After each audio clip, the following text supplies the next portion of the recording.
ಎಲ್ರಿಗೂ ನಮಸ್ಕಾರ. ನಾನು ನಿಮ್ಮ ಸಕ್ಕರೆನಾಡು ಸತೀಶ್. ಎಲ್ರಿಗೂ ನಮ್ಮ ಸುಮುಖ ಇ ಸೊಲ್ಯೂಷನ್ ಯೂಟ್ಯೂಬ್ ಚಾನಲ್ಗೆ ಆತ್ಮೀಯವಾದ ಸುಸ್ವಾಗತವನ್ನು ಕೋರ್ತಾ ಇದ್ದೇನೆ. ಆತ್ಮೀಯ ವಿದ್ಯಾರ್ಥಿಗಳೇ, ಆತ್ಮೀಯ ಸ್ಪರ್ಧಾರ್ಥಿಗಳೇ, ಎಲ್ರಿಗೂ ನಿಮಗೆ ಒಂದು ಶುಭ ಸುದ್ದಿಯನ್ನು ನಮ್ಮ ಚಾನಲ್ ಮೂಲಕ ಇವತ್ತು ನಾವು ಕೊಡ್ತಾ ಇದ್ದೀವಿ. ಅದೇನಪ್ಪ ಅಂತ ಹೇಳಿದ್ರೆ, ಇನ್ಮೇಲೆ ನಾವು ನಿರಂತರವಾಗಿ ಇತಿಹಾಸ ವಿಷಯಕ್ಕೆ ಸಂಬಂಧಪಟ್ಟಂತಹ ತರಗತಿಗಳನ್ನು ನಿರಂತರವಾಗಿ ನಮ್ಮ ಯೂಟ್ಯೂಬ್ ಚಾನಲ್ಲಿ ಅಪ್ಲೋಡ್ ಮಾಡ್ತಾ ಇದ್ದೀವಿ. ಯಾಕೆ ಇದು ಅಂತ ಹೇಳಿದ್ರೆ, ಇತ್ತೀಚೆಗೆ ಕರ್ನಾಟಕ ಪರೀಕ್ಷಾ ಪ್ರಾಧಿಕಾರ ಕೆಸೆಟ್ ಎಕ್ಸಾಮನ್ನು ಅನೌನ್ಸ್ ಮಾಡಿದೆ. ಸೊ ಈ ಕೆಸೆಟ್ ಎಕ್ಸಾಮನ್ನು ದೃಷ್ಟಿಯಲ್ಲಿಟ್ಕೊಂಡು ರಾಜ್ಯಾದ್ಯಂತ ಇರತಕ್ಕಂತಹ ಎಲ್ಲ ಇತಿಹಾಸದ ವಿಷಯದ ಅಭ್ಯರ್ಥಿಗಳಿಗೆ ಕೆಸೆಟ್ ಪರೀಕ್ಷೆಯನ್ನು ಪಾಸ್ ಮಾಡಲಿಕ್ಕೆ ಏನು ಬೆಂಬಲವನ್ನು ಕೊಡಬೇಕು ನಮ್ಮ ಚಾನಲ್ ವತಿಯಿಂದ ಅಂತ ನಾವು ಯೋಚನೆ ಮಾಡಿ, ಸೊ ನಾವು ನಿಲ್ಲಿಸಿದಂತಹ ಕ್ಲಾಸನ್ನು ಕಳೆದ ವರ್ಷ ಹಲವಾರು ಇತಿಹಾಸ ವಿಷಯಕ್ಕೆ ಸಂಬಂಧಪಟ್ಟಂಥ ಕ್ಲಾಸ್ಗಳನ್ನು ಮಾಡಿ ಕಾರಣಾಂತರಗಳಿಂದ ನಾವು ನಿಲ್ಲಿಸಿದ್ವಿ. ಈಗ ಕೆಸೆಟ್ ಪರೀಕ್ಷೆ ಅನೌನ್ಸ್ ಆಗಿರೋದ್ರಿಂದ ಈ ಒಂದು ಕೆಸೆಟ್ ಪರೀಕ್ಷೆಯನ್ನು ಪಾಸ್ ಮಾಡಲಿಕ್ಕೆ ನಮ್ಮ ರಾಜ್ಯಾದ್ಯಂತ ಇರತಕ್ಕಂತಹ ಎಲ್ಲ ವಿದ್ಯಾರ್ಥಿಗಳಿಗೆ, ಸ್ಪರ್ಧಾರ್ಥಿಗಳಿಗೆ ಅನುಕೂಲ ಆಗಲಿ ಅನ್ನೋ ಉದ್ದೇಶದಿಂದ ನಮ್ಮ ಚಾನಲ್ ವತಿಯಿಂದ ಇತಿಹಾಸ ವಿಷಯಕ್ಕೆ ಸಂಬಂಧಪಟ್ಟಂತಹ ನಿರಂತರವಾದ ತರಗತಿಗಳನ್ನು ಮಾಡಬೇಕು ಅಂತ ನಾವು ಡಿಸೈಡ್ ಮಾಡಿದ್ದೀವಿ. ಜೊತೆಗೆ ನಿಮಗೆ ಮತ್ತೆ 2 ವಿಧಾನಗಳ ಮೂಲಕ ಈ ಒಂದು ಪರೀಕ್ಷೆಯನ್ನು ಪಾಸ್ ಮಾಡೋಕ್ಕೆ ನಮ್ಮ ಕಡೆಯಿಂದ ಏನು ಸಪೋರ್ಟನ್ನು ಮಾಡಬೇಕು ಅಂತ ನಾವು ಯೋಚನೆ ಮಾಡಿ ಒಂದು ನಮ್ಮ ಆ್ಯಪ್ ಇದೆ. ನಮ್ಮ ಆ್ಯಪ್ ಯಾವುದು ಗೋ UPSC ಆ್ಯಪ್ ಅಂತ. ಗೋ UPSC ಆ್ಯಪ್ ಅಂತ ನೀವು ಅದನ್ನು ಡೌನ್ಲೋಡ್ ಮಾಡಿಕೊಂಡ್ರೆ ಈ ಇತಿಹಾಸ ವಿಷಯದ ಕ್ಲಾಸ್ಗೆ ಸಂಬಂಧಪಟ್ಟಂತಹ ನೋಟ್ಸ್ ಕೂಡ ನಿಮಗೆ ಅಲ್ಲಿ ಸಿಗುತ್ತೆ. ಜೊತೆಗೆ ನಾವು ಒಂದು ಹೆಜ್ಜೆ ಮುಂದೆ ಹೋಗಿ ಬರೀ ನೋಟ್ಸ್ ಕೊಟ್ಟರೆ ಸಾಕಾಗಲ್ಲ, ಅವರ ಒಂದು ಕ್ರಿಟಿಕಲ್ ಥಿಂಕಿಂಗ್ನ ಜಾಸ್ತಿ ಅನಾಲಿಸಿಸ್ ಮಾಡುವಂತಹ ಒಂದು ಆಲೋಚನಾ ಲಹರಿಯನ್ನು ನಾವು ಬದಲಾಯಿಸಬೇಕು ಅನ್ನೋ ಉದ್ದೇಶದಿಂದ ನಮ್ಮ ಒಂದು ಪರಿಶ್ರಮದಿಂದಾಗಿ ಏನು ಮಾಡಿದ್ದೀವಿ ಅಂತ ಹೇಳಿದ್ರೆ, ಕೆಸೆಟ್ ಪರೀಕ್ಷೆಯನ್ನು ಪಾಸ್ ಮಾಡಬೇಕು ಅನ್ನೋ ಉದ್ದೇಶ ಇಟ್ಕೊಂಡಿರುವಂಥ ಎಲ್ಲ ವಿದ್ಯಾರ್ಥಿಗಳಿಗೆ ನಮ್ಮ ಚಾನಲ್ ವತಿಯಿಂದ ಇದೇ ಗೋ UPSC ಆ್ಯಪಲ್ಲಿ ಒಂದು ವಸ್ತುನಿಷ್ಠ ಬಹು ಆಯ್ಕೆ ಮಾದರಿ ಪ್ರಶ್ನಾಕೋಶವನ್ನು ಕೂಡ ನಾವು ಅಪ್ಲೋಡ್ ಮಾಡಿದ್ದೀವಿ. ಈ ಮಲ್ಟಿಪಲ್ ಚಾಯ್ಸ್ ಕ್ವಶನ್ನನ್ನು ನೀವು ಪ್ರತಿ ಒಂದು ಅಧ್ಯಾಯಕ್ಕೆ ಅನುಗುಣವಾಗಿ ನಾವು ಮಾಡಿದ್ದೀವಿ. ಇದು ವಿಶೇಷತೆ. ಯಾವುದೋ ಒಂದು ಶುರು ಮಾಡಿ ಒಂದನ್ನು ಬಿಟ್ಟಿಲ್ಲ. ಪ್ರತಿ ಅಧ್ಯಾಯಕ್ಕೆ ಸಂಬಂಧಪಟ್ಟಂಗೆ, ಉದಾಹರಣೆಗೆ ಶಿಲಾಯುಗಕ್ಕೆ ಸಂಬಂಧಪಟ್ಟಂತಹ ಒಂದು ಅಧ್ಯಾಯಕ್ಕೆ ಸಂಬಂಧಪಟ್ಟಂತಹ ಬಹು ಆಯ್ಕೆ ಮಾದರಿ ಪ್ರಶ್ನೋತ್ತರಗಳನ್ನು ನೋಡ್ಬೋದು. ಹಂಗೆ ಪ್ರತಿ ಚಾಪ್ಟರ್ಗೆ ಅನುಗುಣವಾಗಿ ನಾವು ವಸ್ತುನಿಷ್ಠ ಬಹು ಆಯ್ಕೆ ಮಾದರಿ ಪ್ರಶ್ನಕೋಶವನ್ನು ಅಪ್ಲೋಡ್ ಮಾಡಿದ್ದೀವಿ. ಇದರ ಸದುಪಯೋಗವನ್ನು ಪಡ್ಕೊಳ್ಳಿ ಅಂತ ಹೇಳ್ತಾ, ಜೊತೆಗೆ ಕಳೆದ ವರ್ಷ ನಾವು ಹಲವಾರು ಯೂಟ್ಯೂಬ್ ತರಗತಿಗಳನ್ನು ಇತಿಹಾಸ ವಿಷಯಕ್ಕೆ ಸಂಬಂಧಪಟ್ಟಂತೆ ಅಪ್ಲೋಡ್ ಮಾಡಿದ್ವಿ.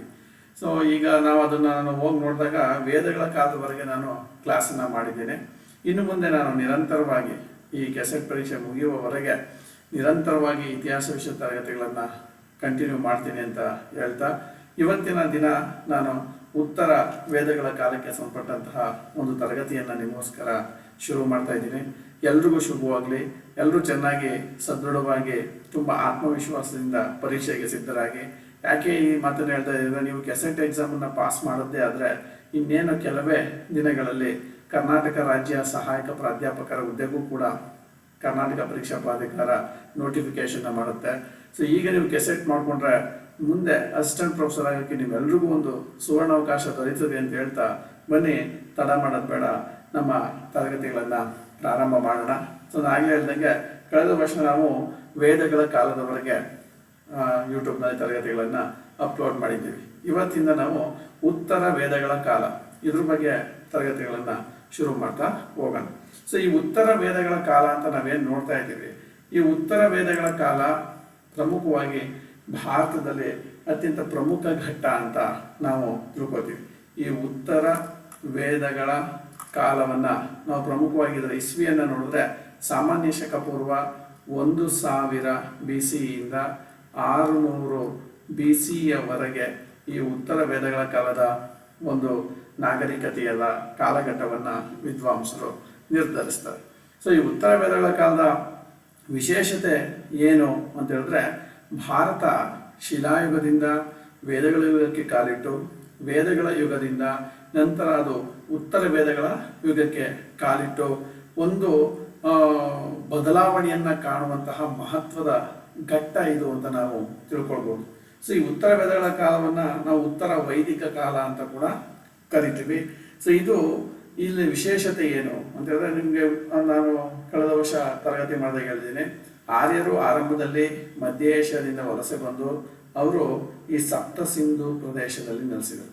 ಸಪ್ತ ಸಿಂಧು ಪ್ರದೇಶ ಅಂದರೆ ಸಿಂಧು ಮತ್ತು ಅದರ 5 ಉಪನದಿಗಳು ಮತ್ತು ಸರಸ್ವತಿ ನದಿ ಇರತಕ್ಕಂತಹ ಈ ಭಾಗ ಏನಿದೆ, ಈ ಭಾಗದಲ್ಲಿ ಅವರು ನೆಲೆಸಿದ್ರು. ಇದನ್ನು ಸಪ್ತ ಸಿಂಧು ಪ್ರದೇಶ ಅಂತೇಳಿ ಕರೆದ್ರು. ಇದೊಂದು ದೈವಿಕ ಭೂಮಿ, ದೇವರು ನಮಗೆ ಬಳುವಳಿಗೆ ಕೊಟ್ಟ ಭೂಮಿ ಅಂತ ಆರ್ಯರು ಇದನ್ನು ಕರೆದಿದ್ರು.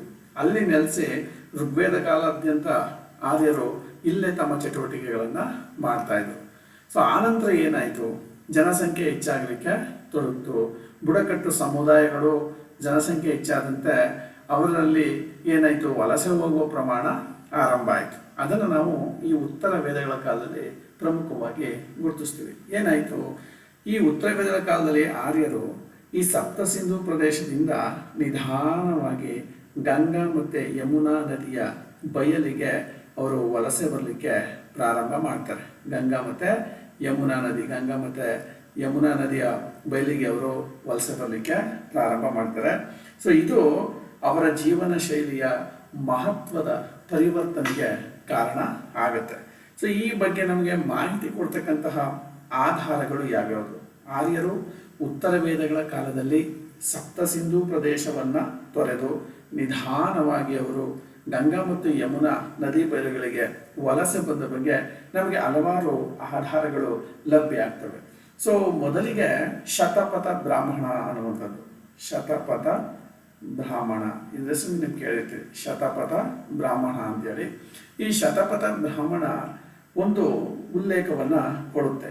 ಆರ್ಯರು ಯಾವ ರೀತಿ ಪೂರ್ವದ ಕಡೆಗೆ ವಲಸೆ ಹೋದ್ರು ಅನ್ನೋದ್ರ ಬಗ್ಗೆ ಒಂದು ಉಲ್ಲೇಖವನ್ನು ಅದು ಮಾಡುತ್ತೆ. ಈ ಶತಪಥ ಬ್ರಾಹ್ಮಣದಲ್ಲಿ ವಿದೇಗ ಮಾಧವ ಅನ್ನುವನ ಒಂದು ಸ್ಟೋರಿ ಇದೆ. ವಿದೇಗ ಮಾಧವನ ಸ್ಟೋರಿಯನ್ನು ನಾವು ನೋಡ್ಬೋದು. ವಿದೇಗ ಮಾಧವ ಅಂತ ಕರಿತೀವಿ. ವಿದೇಗ ಮಾಧವ, ಈ ವಿದೇಗ ಮಾಧವನ ಒಂದು ಕಥೆಯನ್ನು ಅದು ಹೇಳುತ್ತೆ. ವಿದೇಗ ಮಾಧವ ಸಪ್ತ ಸಿಂಧು ಪ್ರದೇಶವನ್ನು ತೊರೆದು ಪೂರ್ವಾಭಿಮುಖವಾಗಿ ಬಂದು ಗಂಡಕಿ ನದಿಯನ್ನು ದಾಟಿ, ಯಾವ ನದಿ? ಗಂಡಕಿ ನದಿ. ಅಂದರೆ ಇದು ಗಂಡಕಿ ನದಿ ಗಂಗಾ ನದಿಯ ಉಪನದಿ. ಇದು ಗಂಡಕಿ ನದಿಯನ್ನು ದಾಟಿ ಅದರ ಪೂರ್ವದಲ್ಲಿ ವಿದೇಹ ಎಂಬ ರಾಜ್ಯವನ್ನು ಸ್ಥಾಪನೆ ಮಾಡಿದ. ಅಂದರೆ ಇವತ್ತಿನ ಬಿಹಾರ ಏನಿದೆ ಈ ಭಾಗದಲ್ಲಿ ಆತ ವಿದೇಹ ಅನ್ನುವಂಥ ರಾಜ್ಯವನ್ನು ಪ್ರಾರಂಭಿಸ್ತಾ ಅನ್ನುವಂಥ ಮಾಹಿತಿಯನ್ನು ಶತಪಥ ಬ್ರಾಹ್ಮಣ ನಮಗೆ ಕೊಡುತ್ತೆ. ಸೊ ನಂತರ ಈ ಆರ್ಯರ ವಿಸ್ತರಣೆಗೆ ಕಾರಣವಾಗಿದ್ದೇನು ಅಂದರೆ ಅವರು ಬಳಸಿದಂತಹ ಕಬ್ಬಿಣದ ಆಯುಧಗಳು ಮತ್ತು ಅಗ್ನಿ ಮತ್ತು ಕಬ್ಬಿಣದ ಆಯುಧಗಳ ಮೂಲಕ ಈ ಭಾಗದಲ್ಲಿದ್ದಂಥ ವಿಶಾಲವಾದ ಕಾಡನ್ನು, ಅರಣ್ಯವನ್ನು ಸವರಿ ಅವರು ಈ ಗಂಗಾ ಮತ್ತು ಯಮುನಾ ನದಿಯ ಬಯಲಿನಲ್ಲಿ ನೆಲೆಸಲಿಕ್ಕೆ ಸಾಧ್ಯ ಆಯಿತು ಅನ್ನೋದನ್ನು ನಾವು ನೋಡ್ಬೋದು. ಅಂದರೆ ಇವರು ಪಶ್ಚಿಮ ಉತ್ತರ ಪ್ರದೇಶದಿಂದ ಬಿಹಾರ, ಬಂಗಾಳದವರೆಗೂ ಕೂಡ ಆರ್ಯರು ನೆಲೆಸಲಿಕ್ಕೆ ಈ ಬೆಂಕಿ ಮತ್ತು ಕಬ್ಬಿಣದ ಸಲಕರಣೆಗಳು ಹೆಚ್ಚು ಉಪಯುಕ್ತವಾದವು ಅನ್ನೋದನ್ನು ನಾವು ನೋಡ್ತೀವಿ. ಸೊ ನಂತರ ಏನಕ್ಕೆ ಇದು, ಯಾವ ಬದಲಾವಣೆಗೆ ಇದು ಕಾರಣ ಆಯಿತು ನೋಡಿ. ಋಗ್ವೇದಗಳ ಕಾಲದಲ್ಲಿ ಆರ್ಯರು ಸಪ್ತ ಸಿಂಧು ಪ್ರದೇಶದಲ್ಲಿ ನೆಲೆಸಿದ್ದಾಗ ಅಲ್ಲಿ ಬುಡಕಟ್ಟುಗಳ ರೂಪದಲ್ಲಿ ಇದ್ರು. ಋಗ್ವೇದ ಕಾಲದ ಬುಡಕಟ್ಟುಗಳಿಗೆ ಅಂತ ಕರಿತಾ ಇದ್ವಿ, ಜನ ಅಂತ ಕರಿತಾ ಇದ್ವಿ. ಸೊ ಈಗ ಈ ಜನಗಳು ವಲಸೆ ಬಂದು ಇಲ್ಲಿ ಬುಡಕಟ್ಟುಗಳಿಗಿಂತ ವಿಶಾಲವಾದ ಪ್ರದೇಶದಲ್ಲಿ ನೆಲೆಸ್ತಾ ಇರೋದ್ರಿಂದ ಇಲ್ಲಿ ನಿಧಾನವಾಗಿ ಪ್ರಾದೇಶಿಕ ರಾಜ್ಯಗಳ ಒಂದು ನಿರ್ಮಾಣ ಆಗ್ತಾ ಇದೆ. ಸೊ ಅಂದರೆ ಜನ ಹೋಗಿ ಜನಪದ ಅನ್ನುವಂತಹ ಪ್ರಾದೇಶಿಕ ರಾಜ್ಯಗಳ ಬೆಳವಣಿಗೆ ಆಗಿತ್ತು. ಯಾವಾಗ ಅಂತ ಹೇಳಿದ್ರೆ ಅದು ಉತ್ತರ ವೈದಿಕ ಕಾಲದಲ್ಲಿ.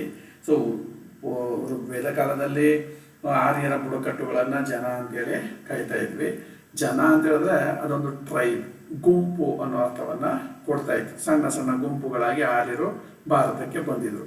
ಸೊ ಋಗ್ವೇದ ಮುಗಿದ ಮೇಲೆ ಅವರು ಈ ಒಂದು ಗಂಗಾ ಯಮುನಾ ನದಿ ಬಯಲಿಗೆ ವಲಸೆ ಬಂದ ನಂತರ ಅಲ್ಲಿ ಜನಪದಗಳ ಬೆಳವಣಿಗೆ ಆಯಿತು, ಜನಪದಗಳ ನಿರ್ಮಾಣ ಆಯಿತು. ಜನಪದ ಅಂದರೆ ಏನು? ಪ್ರಾದೇಶಿಕ ರಾಜ್ಯಗಳು.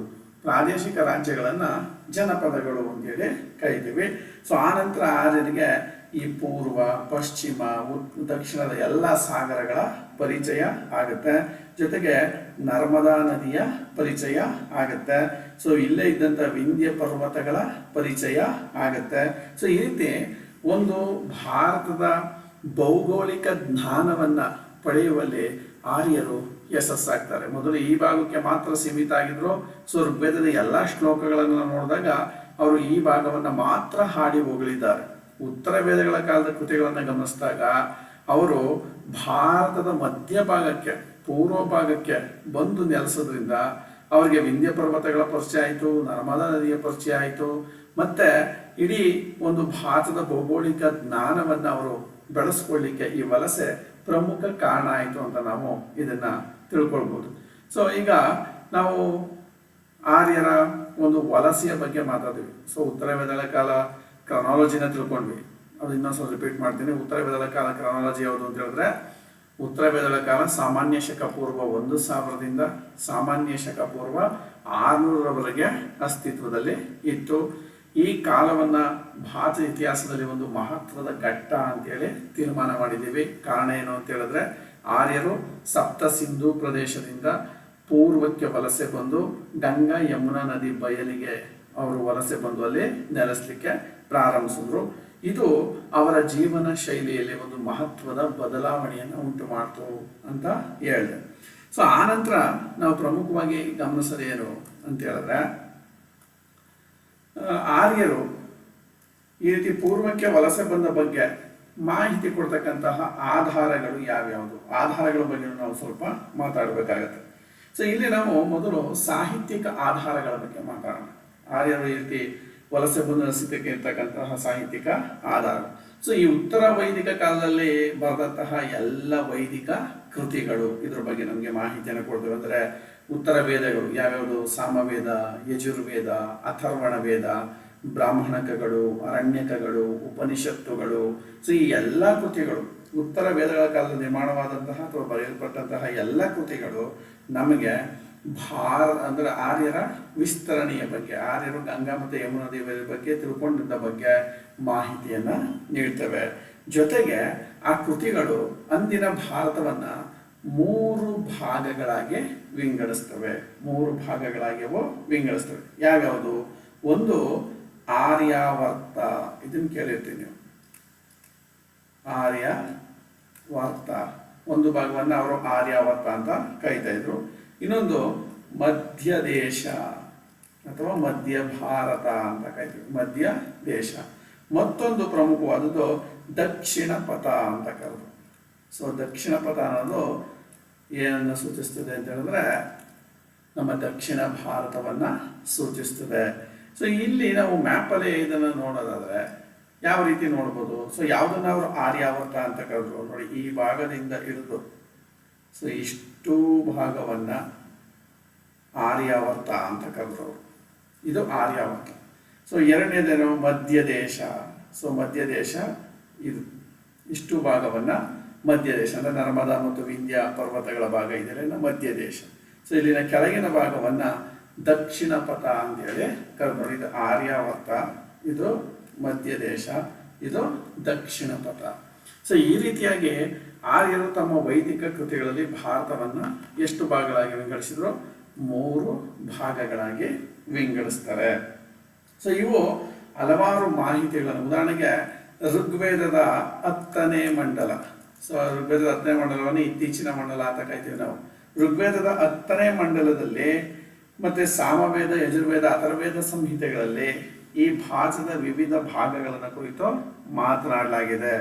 ಜೊತೆಗೆ ಭಾರತದ 2 ಪ್ರಮುಖ ಮಹಾಕಾವ್ಯಗಳಾದಂತಹ ರಾಮಾಯಣ ಮತ್ತು ಮಹಾಭಾರತ, ರಾಮಾಯಣ ಮತ್ತು ಮಹಾಭಾರತಗಳು ಕೂಡ ಈ ಒಂದು ಭಾರತದ ಭೌಗೋಳಿಕತೆಯನ್ನು ಕುರಿತು ಹಲವಾರು ಬಾರಿ ಉಲ್ಲೇಖಗಳನ್ನು ನಾವು ನೋಡ್ತೀವಿ. ಜೊತೆಗೆ ಉತ್ತರ ವೇದಗಳ ಕಾಲದ ಜನಜೀವನದ ಬಗ್ಗೆ, ಅಂದಿನ ಕಾಲದ ಸಾಮಾಜಿಕ, ಧಾರ್ಮಿಕ, ಆರ್ಥಿಕ ಮತ್ತು ಅಂದಿನ ಕಾಲದ ಸಂಸ್ಕೃತಿಯನ್ನು ತಿಳ್ಕೊಳ್ಳಿಕ್ಕೆ ಈ ರಾಮಾಯಣ ಮತ್ತು ಮಹಾಭಾರತ 2 ಅತ್ಯದ್ಭುತವಾದ ಕೃತಿಗಳು.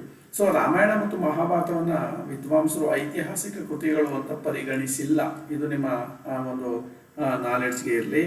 ರಾಮಾಯಣ ಮತ್ತು ಮಹಾಭಾರತ ಐತಿಹಾಸಿಕ ಕೃತಿಗಳು ಅಂತ ಪರಿಗಣಿಸದೇ ಇದ್ರೂ ಸಹ ಅದರಲ್ಲಿರ್ತಕ್ಕಂತಹ ಹಲವಾರು ಅಂಶಗಳನ್ನು ಸಾಂಸ್ಕೃತಿಕವಾಗಿ, ರಾಜಕೀಯವಾಗಿ, ಸಾಮಾಜಿಕವಾಗಿ, ಆರ್ಥಿಕವಾಗಿ ಅಂದಿನ ಜನಜೀವನವನ್ನು ತಿಳಿದುಕೊಳ್ಳಿಕ್ಕೆ ಸಾಮಾನ್ಯ ಶಕ ಪೂರ್ವ 6ನೇ ಶತಮಾನದಲ್ಲಿ ಅಥವಾ ಸಾಮಾನ್ಯ ಶಕ ಪೂರ್ವ 8ನೇ ಶತಮಾನದಲ್ಲಿ, ಸಾಮಾನ್ಯ ಶಕ ಪೂರ್ವ 10ನೇ ಶತಮಾನದಲ್ಲಿ ಭಾರತದಲ್ಲಿದ್ದಂತಹ ಸಾಮಾಜಿಕ ಪರಿಸ್ಥಿತಿ ಯಾವ ಇತ್ತು, ಧಾರ್ಮಿಕ ಪರಿಸ್ಥಿತಿ ಯಾವ ರೀತಿ ಇತ್ತು, ಆರ್ಥಿಕ ಪರಿಸ್ಥಿತಿ ಯಾವ ರೀತಿ ಇತ್ತು, ಅಂದಿನ ಜನರ ಸಂಸ್ಕೃತಿ ಯಾವ ರೀತಿ ಇತ್ತು ಅನ್ನೋದಕ್ಕೆ ಈ ಕೃತಿಗಳು ನಮಗೆ ಪ್ರಮುಖವಾದ ಮಾಹಿತಿಯನ್ನು ಒದಗಿಸ್ತವೆ. ಇದಿಷ್ಟು ಉತ್ತರ ವೇದಗಳ ಕಾಲದ ಬಗ್ಗೆ ತಿಳ್ಕೊಳ್ಳಿಕ್ಕೆ ಇರ್ತಕ್ಕಂಥ ಪ್ರಮುಖ ಸಾಹಿತ್ಯಿಕ ಆಧಾರಗಳನ್ನು ನಾವು ನೋಡಿದ್ವಿ. ನೆಕ್ಸ್ಟು ಅತ್ಯಂತ ಪ್ರಮುಖವಾದದ್ದು ನಾವು ಇತಿಹಾಸ ವಿದ್ಯಾರ್ಥಿಗಳಾಗೋದ್ರಿಂದ ಪುರಾತತ್ವ ಆಧಾರಗಳ ಬಗ್ಗೆ ಕೂಡ ನಾವು ಮಾತಾಡಬೇಕಾಗುತ್ತೆ. ಯಾವುದೇ ಒಂದು ಇತಿಹಾಸವನ್ನು ರಚಿಸಬೇಕಾದ್ರೆ ಪುರಾತತ್ವ ಆಧಾರಗಳು ಅತ್ಯಂತ ಪ್ರಮುಖವಾಗಿರ್ತವೆ. ಸೊ ಹಾಗಾದ್ರೆ ಈ ಉತ್ತರ ವೇದಗಳ ಕಾಲದ ಬಗ್ಗೆ ಮಾಹಿತಿಯನ್ನು ಕೊಡ್ತಕ್ಕಂಥ ಪ್ರಮುಖ ಪುರಾತತ್ವ ಆಧಾರಗಳು ಯಾವ್ಯಾವುದು? ಸೊ ಈ ಒಂದು ಪುರಾತತ್ವ ಆಧಾರಗಳ ಬಗ್ಗೆ ಏನೆಲ್ಲ ಸಂಶೋಧನೆಗಳು ನಡೆದಿವೆ ಅನ್ನೋದನ್ನ ನಾವು ಪ್ರಮುಖವಾಗಿ ಇಲ್ಲಿ ಚರ್ಚೆ ಮಾಡೋಣ. ಸೊ ಗಂಗಾ ಯಮುನಾ ನದಿ ಪ್ರದೇಶ ಇದೆ, ತುಂಬಾ ಜಲಾನಯನ ಪ್ರದೇಶ, ಇದು ತುಂಬಾ ಫಲವತ್ತಾದಂತಹ ಪ್ರದೇಶ, ಒಂದು ಜಲಾನಯನ ಪ್ರದೇಶವೂ ಕೂಡ ಹೌದು. ಈ ಜಲಾನಯನ ಪ್ರದೇಶದಲ್ಲಿ ಈ ಒಂದು ಉತ್ತರ ವೇದಗಳಿಗೆ ಸಂಬಂಧಪಟ್ಟಂತಹ ಮಾಹಿತಿಯನ್ನು ಪಡ್ಕೋಬೇಕು ಅಂತೇಳಿ ನಮ್ಮ ಭಾರತದ ಹಲವಾರು ವಿದ್ವಾಂಸರು ಮತ್ತು ಭಾರತದ archaeological survey of India ASI archaeological survey of India ಹಲವಾರು ಉತ್ಖನನವನ್ನು ಮಾಡುತ್ತೆ. ಸೊ ಈ ಉತ್ಖನನವನ್ನು ಮಾಡಿ ಸುಮಾರು 700 ಸ್ಥಳಗಳಲ್ಲಿ ಉತ್ಖನನವನ್ನು ಮಾಡಿ ಅದು ಹಲವಾರು ಸಾಕ್ಷ್ಯಗಳನ್ನು ಕಲೆ ಹಾಕಿದೆ. ಏನೇನು ಸಾಕ್ಷ್ಯ ಸಿಕ್ಕಿದೆ ನಮಗೆ ಇಲ್ಲಿ ಅದನ್ನು ನಾವು ನೋಡಿದಾಗ, ಸೊ ಇಲ್ಲಿ ನಮಗೆ ಪ್ರಮುಖವಾಗಿ ಬೂದು ಬಣ್ಣದ ಮಡಕೆಗಳು ಸಿಕ್ಕಿವೆ, ವೆರಿ ಇಂಪಾರ್ಟೆಂಟ್. ಸೊ ಅದನ್ನು PGW ಅಂತ ಕರಿತೀವಿ. ಏನಿದು PGW ಅಂದರೆ ಪೇಂಟೆಡ್ ಗ್ರೇವೇರ್ ಅಂತ ಕರಿತೀವಿ. ಸೊ ಈ PGW ಮಡಕೆಗಳು ಪ್ರಮುಖವಾಗಿ ಉತ್ತರ ವೇದಗಳ ಕಾಲದಲ್ಲಿ ರೂಢಿಯಲ್ಲಿದ್ದಂತಹ ಪ್ರಮುಖ ಮಡಕೆಗಳು ಅಂತ ನಾವು ಇದನ್ನ ಗುರುತಿಸಿದ್ದೀವಿ. ಸೊ ನಾವು ಹಿಂದೆ ಶಿಲಾಯುಗಗಳ ಕಾಲದಲ್ಲಿದ್ದಾಗ ಮಡಕೆಗಳೇ ಇರಲಿಲ್ಲ. ನಂತರ ತಾಮ್ರ ಸಂಸ್ಕೃತಿ ಬಂದಾಗ ಅಲ್ಲಿ red and black and red ಬೇರೆ ಕೆಂಪು ಮತ್ತು ಕಪ್ಪು ಮಡಕೆಗಳನ್ನ ನೋಡಿದ್ವಿ. ಅದೇ ಥರ ಸಿಂಧು ನಾಗರಿಕತೆ ಮಡಕೆಗಳನ್ನು ನೋಡಿದ್ವಿ. ಸೊ ಅದನ್ನು OCP ಕಲ್ಚರ್ ಅಂತ ನಾವು ಕರಿತಾ ಇದ್ವಿ, ಆರ್ಚರೇ ಕಲರ್ ಪಾಟ್ರಿ, OCP ಕಲ್ಚರ್ ಅಂತ ಅದನ್ನು ಕರಿತಾ ಇದ್ವಿ. ಸೊ ನೆಕ್ಸ್ಟ್ ನಾವು ನೋಡ್ತಾ ಇರೋದು ಏನಿಲ್ಲ ಅಂತಂದರೆ PGW ಅಂದರೆ ಇದು ಋಗ್ವೇದ ಮತ್ತು ಉತ್ತರ ವೇದಗಳ ಕಾಲಕ್ಕೆ ಸಂಬಂಧಪಟ್ಟಂತಹ ಕಾಲದ ಮಡಕೆಗಳಿಗೆ ಪುರಾತತ್ವ ಭಾಷೆಯಲ್ಲಿ ಪೇಂಟೆಡ್ ಗ್ರೇವೇರ್ ಅಂತ ಕರಿತೀವಿ. ಅಂದರೆ ಬೂದು ಬಣ್ಣದ ಮಡಿಕೆ ಸಂಸ್ಕೃತಿ ಅಂತ ಇದನ್ನ ಕರೆಯಲಾಗಿದೆ. ಸೊ ಇಲ್ಲಿ ಪ್ರಮುಖವಾಗಿ ಕಬ್ಬಿಣದ ತಂತ್ರಜ್ಞಾನ ವ್ಯಾಪಕವಾಗಿ ಬಳಕೆಯಲ್ಲಿತ್ತು ಅನ್ನೋದನ್ನು ನಾವು ಅರ್ಥ ಮಾಡ್ಕೋಬೇಕಾಗತ್ತೆ. ಋಗ್ವೇದದಲ್ಲಿ ಕಬ್ಬಿಣವನ್ನ ಅಥವಾ ಯಾವುದೋ ಲೋಹವನ್ನ ಅಯಸ್ ಅಂತ ಕರೆದಿದ್ದಾರೆ. ಅದು ಕಬ್ಬಿಣಕ್ಕೆ ಕರೆದಿದ್ದಾರೋ ಅಥವಾ ತಾಮ್ರ ಅಥವಾ ಕಂಚಿ ಕರೆದಿರೋ ಅನ್ನೋದು ಅಷ್ಟು ನಮಗೆ ಸ್ಪಷ್ಟತೆ ಇಲ್ಲ. ಆದರೆ ಉತ್ತರ ವೇದಗಳ ಕಾಲದಲ್ಲಿ ಇದನ್ನ ಶ್ಯಾಮ ಅಯಸ್ ಅಂತಾನೆ ಕರೀತಾರೆ, ಅಂದ್ರೆ ಕಪ್ಪು ಲೋಹ ಅಂತ. ಸೊ ಯಾವುದಕ್ಕೆ ಕಪ್ಪು ಲೋಹ ಅಂತೀವಿ ಅಂತಂದ್ರೆ ದಟ್ ಈಸ್ ಐರನ್. ಕಬ್ಬಿಣಕ್ಕೆ ನಾವು ಶ್ಯಾಮಲ್ ಅಯಸ್ ಅಂತ ಬಳಸಿರೋದನ್ನ ತುಂಬಾ ಹತ್ತಿರದಿಂದ ಅದನ್ನು ಅರ್ಥ ಮಾಡ್ಕೊಳ್ಬಹುದು. ಹಾಗಾಗಿ ಈ ಒಂದು ಅವಧಿಯಲ್ಲಿ ಕಬ್ಬಿಣದ ತಂತ್ರಜ್ಞಾನ ವ್ಯಾಪಕ ಬಳಕೆಯಲ್ಲಿದ್ದುದು ಇನ್ನೊಂದು ಪ್ರಮುಖವಾದಂತಹ ಲಕ್ಷಣ ಅಂತ ನಾವು ಪರಿಗಣಿಸ್ತೀವಿ. ಸೊ ಇನ್ನೊಂದು ನಾವು ಏನ್ ನೋಡ್ತಾ ಇದೀವಿ, ಈ PGW ಸ್ಥಳಗಳಲ್ಲಿ ಹಲವಾರು ಕಬ್ಬಿಣದ ವಸ್ತುಗಳು ಸಿಕ್ಕಿದೆ. ಈ ಕಬ್ಬಿಣದ ವಸ್ತುಗಳನ್ನ ಕಾರ್ಬನ್ ಡೇಟಿಂಗ್ಗೆ ಒಳಪಡಿಸಿದಾಗ ಇದರ ಒಂದು ಕಾರ್ಬನ್ ಡೇಟಿಂಗ್ ನ ಕ್ರೊನಾಲಜಿ ನಮ್ಗೆ ಏನ್ ಸಿಕ್ತು ಅಂತಂದ್ರೆ, ಭಾರತದಲ್ಲಿ ವಿಶೇಷವಾಗಿ ಈ ಗಂಗಾ ಮತ್ತೆ ಯಮುನಾ ನದಿ ಬಳಿಯಲ್ಲಿ ಸಿಕ್ಕಿರ್ತಕ್ಕಂತಹ ಸುಮಾರು 700 ಸ್ಥಳಗಳಲ್ಲಿ ಸಿಕ್ಕಿರ್ತಕ್ಕಂತಹ ಒಂದು ವಸ್ತುಗಳನ್ನ ಕಾರ್ಬನ್ ಡೇಟಿಂಗ್ ಅಂದ್ರೆ ಉದಾಹರಣೆ ಕಬ್ಬಿಣದ ವಸ್ತುಗಳನ್ನ ಕಾರ್ಬನ್ 14 ಮತ್ತು ಕಾರ್ಬನ್ ಡೇಟಿಂಗ್ ವಿಧಾನಕ್ಕೆ ಒಳಪಡಿಸಿದಾಗ ಅದರ ಕ್ರೊನಾಲಜಿ ಸಾಮಾನ್ಯ ಶಕ ಪೂರ್ವ 1000ರಿಂದ 800ರ ಅವಧಿಯ ಕಬ್ಬಿಣದ ವಸ್ತುಗಳು ಅನ್ನುವಂಥ ಸತ್ಯ ನಮಗೆ ಗೊತ್ತಾಗಿದೆ. Very important. ಸೊ ಯಾವುದು ಉತ್ತರ ವೇದಗಳ ಕಾಲದಲ್ಲಿ ಆರ್ಯರು ಬಳಸಿರಬಹುದಾದಂತಹ ಕಬ್ಬಿಣದ ವಸ್ತುಗಳನ್ನ ಪುರಾತತ್ವ ಶಾಸ್ತ್ರಜ್ಞರು ಕಾರ್ಬನ್ ಡೇಟಿಂಗ್ಗೆ ಒಳಪಡಿಸಿದಾಗ ಅದರ ಕ್ರೊನಾಲಜಿ ಏನು ಗೊತ್ತಾಯ್ತು ನಮಗೆ ಅಂತ ಹೇಳಿದ್ರೆ, ಈ ಎಲ್ಲ ಕಬ್ಬಿಣದ ವಸ್ತುಗಳು ಸಾಮಾನ್ಯ ಶಕ ಪೂರ್ವ 1000ರಿಂದ 800ರ ಅವಧಿಗೆ ಸೇರಲ್ಪಟ್ಟಿರವು ಅನ್ನುವಂತಹ ಸತ್ಯ ನಮಗೆ ತಿಳಿದು ಬರ್ತದೆ. ಸೊ ಹೀಗಾಗಿ ಇದರ ಕಾಲವನ್ನು ನಿರ್ಧರಿಸಲಿಕ್ಕೆ ನಮಗೆ ತುಂಬಾ ಸುಲಭವಾಯಿತು ಅನ್ನೋದನ್ನ ನಾವು ನೋಡ್ಬೋದು. ಸೊ ನೆಕ್ಸ್ಟು ಉತ್ತರ ವೇದಗಳ ಕಾಲದಲ್ಲಿ ಜನ ಸಪ್ತಸಿಂಧು ಪ್ರದೇಶದಿಂದ ಗಂಗಾ ಕಣಿವೆಗೆ ವಲಸೆ ಬಂದಂತಹ ನಂತರ ಇಲ್ಲಿನ ಸಾಮಾಜಿಕ, ಆರ್ಥಿಕ, ಧಾರ್ಮಿಕ ಆಚರಣೆಗಳಲ್ಲಿ ಗಮನಾರ್ಹ ಬದಲಾವಣೆಗಳಾಗಿರೋದನ್ನ ನಾವು ಕಾಣ್ತೀವಿ. ಏನು ನೋಡಿ, ಸಪ್ತಸಿಂಧು ಪ್ರದೇಶದಲ್ಲಿ ಆರ್ಯರು ನೆಲೆಸಿದ್ದಾಗ ಋಗ್ವೇದ ಕಾಲದಲ್ಲಿ ಅವರು ಪ್ರಮುಖವಾಗಿ ಏನಾಗಿದ್ರು, ಪ್ರಕೃತಿಯನ್ನ ಪೂಜಿಸ್ತಾ ಇದ್ರು, ಪ್ರಕೃತಿಯನ್ನ ಆರಾಧಿಸ್ತಾ ಇದ್ರು, ಪ್ರಾಕೃತಿಕ ದೇವರುಗಳ ಪೂಜೆ ಅಲ್ಲಿ ರೂಢಿಯಲ್ಲಿತ್ತು. ಆದರೆ ಅವರು ಯಾವಾಗ ಗಂಗಾ ಮತ್ತು ಯಮುನಾ ನದಿ ಕಡೆ ವಲಸೆ ಬಂದರೋ ಆಗ ಇಲ್ಲಿ ವಿಶೇಷವಾಗಿ ಪ್ರಾಕೃತಿಕ ಪೂಜೆ ಅನ್ನೋದು ಅಥವಾ ನಿಸರ್ಗದ ಪೂಜೆ ಅನ್ನೋದು ಮರೆಯಾಗುತ್ತೆ. ಮರೆಯಾಗಿ ಇಲ್ಲಿ ಹಲವಾರು ಧಾರ್ಮಿಕ ಬದಲಾವಣೆಗಳು ಕಾಣಿಸ್ಕೊಳ್ತವೆ. ಸೊ ಅದನ್ನು ನಾವು ಉತ್ತರ ವೇದಗಳ ಕಾಲದ ಧಾರ್ಮಿಕ ಜೀವನದಲ್ಲಿ ವಿಶೇಷವಾಗಿ ಮಾತನಾಡೋಣ. ಸೊ ಈ ಉತ್ತರ ವೇದ ಕಾಲವನ್ನು ಸರಿಯಾಗಿ ಅರ್ಥ ಮಾಡ್ಕೊಳ್ಳೋಕ್ಕೆ ನಾವು ಈ ಉತ್ತರ ವೇದಗಳ ಕಾಲನ ಹಲವು ಭಾಗಗಳಾಗಿ ವಿಂಗಡಿಸ್ತೀವಿ. ಅದರ ರಾಜಕೀಯ ಜೀವನ, ಸಾಮಾಜಿಕ ಜೀವನ, ಆರ್ಥಿಕ ಜೀವನ ಮತ್ತು ಧಾರ್ಮಿಕ ಜೀವನ, ಈ ರೀತಿ 4 ಭಾಗಗಳಾಗಿ ಈ ಉತ್ತರ ವೇದಗಳ ಕಾಲದ ಜೀವನವನ್ನು ನಾವು ಅರ್ಥ ಮಾಡ್ಕೊಳ್ಳೋ ಪ್ರಯತ್ನವನ್ನು ಮಾಡೋಣ. ಫಸ್ಟು ಧಾರ್ಮಿಕ ಜೀವನದ ಬಗ್ಗೆ ಮಾತಾಡೋಣ. ಧಾರ್ಮಿಕ ಜೀವನ, ಸೊ ಅದು ಯಾವ ರೀತಿ ಧಾರ್ಮಿಕ ಜೀವನ ಇದ್ರ ಮೇಲೆ ಪ್ರಭಾವವನ್ನು ಬೀರಿದೆ ಅದ್ರ ಬಗ್ಗೆ ನಾವು ಮಾತಾಡೋಣ. ರಾಜಕೀಯ ಜೀವನ ಬಗ್ಗೆ ಫಸ್ಟ್ ಮಾತಾಡೋಣ. ಸೊ ರಾಜಕೀಯ ಜೀವನ ನಮಗೆ ಗೊತ್ತಾಯಿತು ಅಂತಂದರೆ ನಿಧಾನವಾಗಿ ನಾವು ಉಳಿದ ಎಲ್ಲ ವಿಭಾಗಗಳನ್ನು ನಿಧಾನವಾಗಿ ತಿಳ್ಕೊಳ್ಳುವಂಥ ಪ್ರಯತ್ನವನ್ನು ಮಾಡ್ಬೋದು. ಸೊ ಇದರ ರಾಜಕೀಯ ಜೀವನದ ಬಗ್ಗೆ ನಾವು ಮಾತಾಡೋದಾದರೆ, ರಾಜಕೀಯ ಜೀವನದ ಬಗ್ಗೆ ನಾವು ಮಾತಾಡ್ತೀವಿ ಅಂತ ಹೇಳಿದ್ರೆ, ಸೊ ಉತ್ತರ ವೇದಗಳ ಕಾಲದ ಒಂದು ರಾಜಕೀಯ ಜೀವನ ಯಾವ ರೀತಿ ಇತ್ತು ಅದನ್ನು ನೋಡೋದಾದ್ರೆ, ಸೊ ಉತ್ತರ ವೇದಗಳ ಕಾಲದಲ್ಲಿ ಹಲವು ಬುಡಕಟ್ಟುಗಳು ಸಮೂಹ ಒಂದರ ಒಳಗೊಂದು ವಿಲೀನಗೊಂಡು ಅಲ್ಲಿ ಪ್ರಾದೇಶಿಕ ರಾಜ್ಯಗಳು ರೂಪುಗೊಂಡವು. ಸೊ ಉದಾಹರಣೆಗೆ ಸಪ್ತಸಿಂಧು ಪ್ರದೇಶದಲ್ಲಿ ಇದ್ದಂತಹ ಭರತರು, ಪುರುಗಳು ಒಂದುಗೂಡಿ ಉತ್ತರ ವೇದಗಳ ಕಾಲದಲ್ಲಿ ಇದು ಕುರು ಜನಾಂಗವಾಗಿ ರೂಪುಗೊಳ್ಳುತ್ತೆ. ಈ ಥರ ಸಣ್ಣ ಉದಾಹರಣೆ ನಿಮಗೆ ಕೊಡ್ತಾ ಇರೋದು. ಸೊ ಈ ಥರ ಹಲವಾರು ಬುಡಕಟ್ಟುಗಳು ತಮ್ಮೊಳಗೆ ವಿಲೀನ ಹೊಂದಿ ಇಲ್ಲೇನಾಯಿತು, ಉತ್ತರ ಈ ಬಯಲಿನಲ್ಲಿ ಪ್ರಾದೇಶಿಕ ರಾಜ್ಯಗಳ ಒಂದು ನಿರ್ಮಾಣ ಆಗಲಿಕ್ಕೆ ಶುರುವಾಯಿತು. ಆ ಪ್ರಾದೇಶಿಕ ರಾಜ್ಯಗಳು ಯಾವಾಗ ನಿರ್ಮಾಣ ಆಯಿತು, ಆ ಪ್ರಾದೇಶಿಕ ರಾಜ್ಯಗಳನ್ನು ಜನಪದಗಳು ಅಂತ ಕರೀಲಿಕ್ಕೆ ನಾವು ಪ್ರಾರಂಭ ಮಾಡಿದ್ವಿ. ಜನಪದ ಅಂದರೆ ಆಗಲೇ ಹೇಳಿದ್ದೇನೆ, ಪ್ರಾದೇಶಿಕ ರಾಜ್ಯ ಅಂತ. ಸೊ ಈ ಜನಪದಗಳು ಮುಂದೆ ಸಾಮ್ರಾಜ್ಯಗಳ ಉದಯಕ್ಕೆ ಕಾರಣ ಆಗುತ್ತೆ. ಸೊ ಇಲ್ಲಿಂದ ಮುಂದಿನ ಭಾರತ ಇತಿಹಾಸವನ್ನು ನೋಡ್ತಾ ಹೋದ್ರೆ ಈ ರೀತಿ ಪ್ರಾದೇಶಿಕ ರಾಜ್ಯಗಳು ಹೇಗೆ ಸಾಮ್ರಾಜ್ಯಗಳಾಗಿ ರೂಪುಗೊಂಡು ಅನ್ನೋದನ್ನ ಮುಂದೆ ನಾವು ಮಾತನಾಡೋಣ.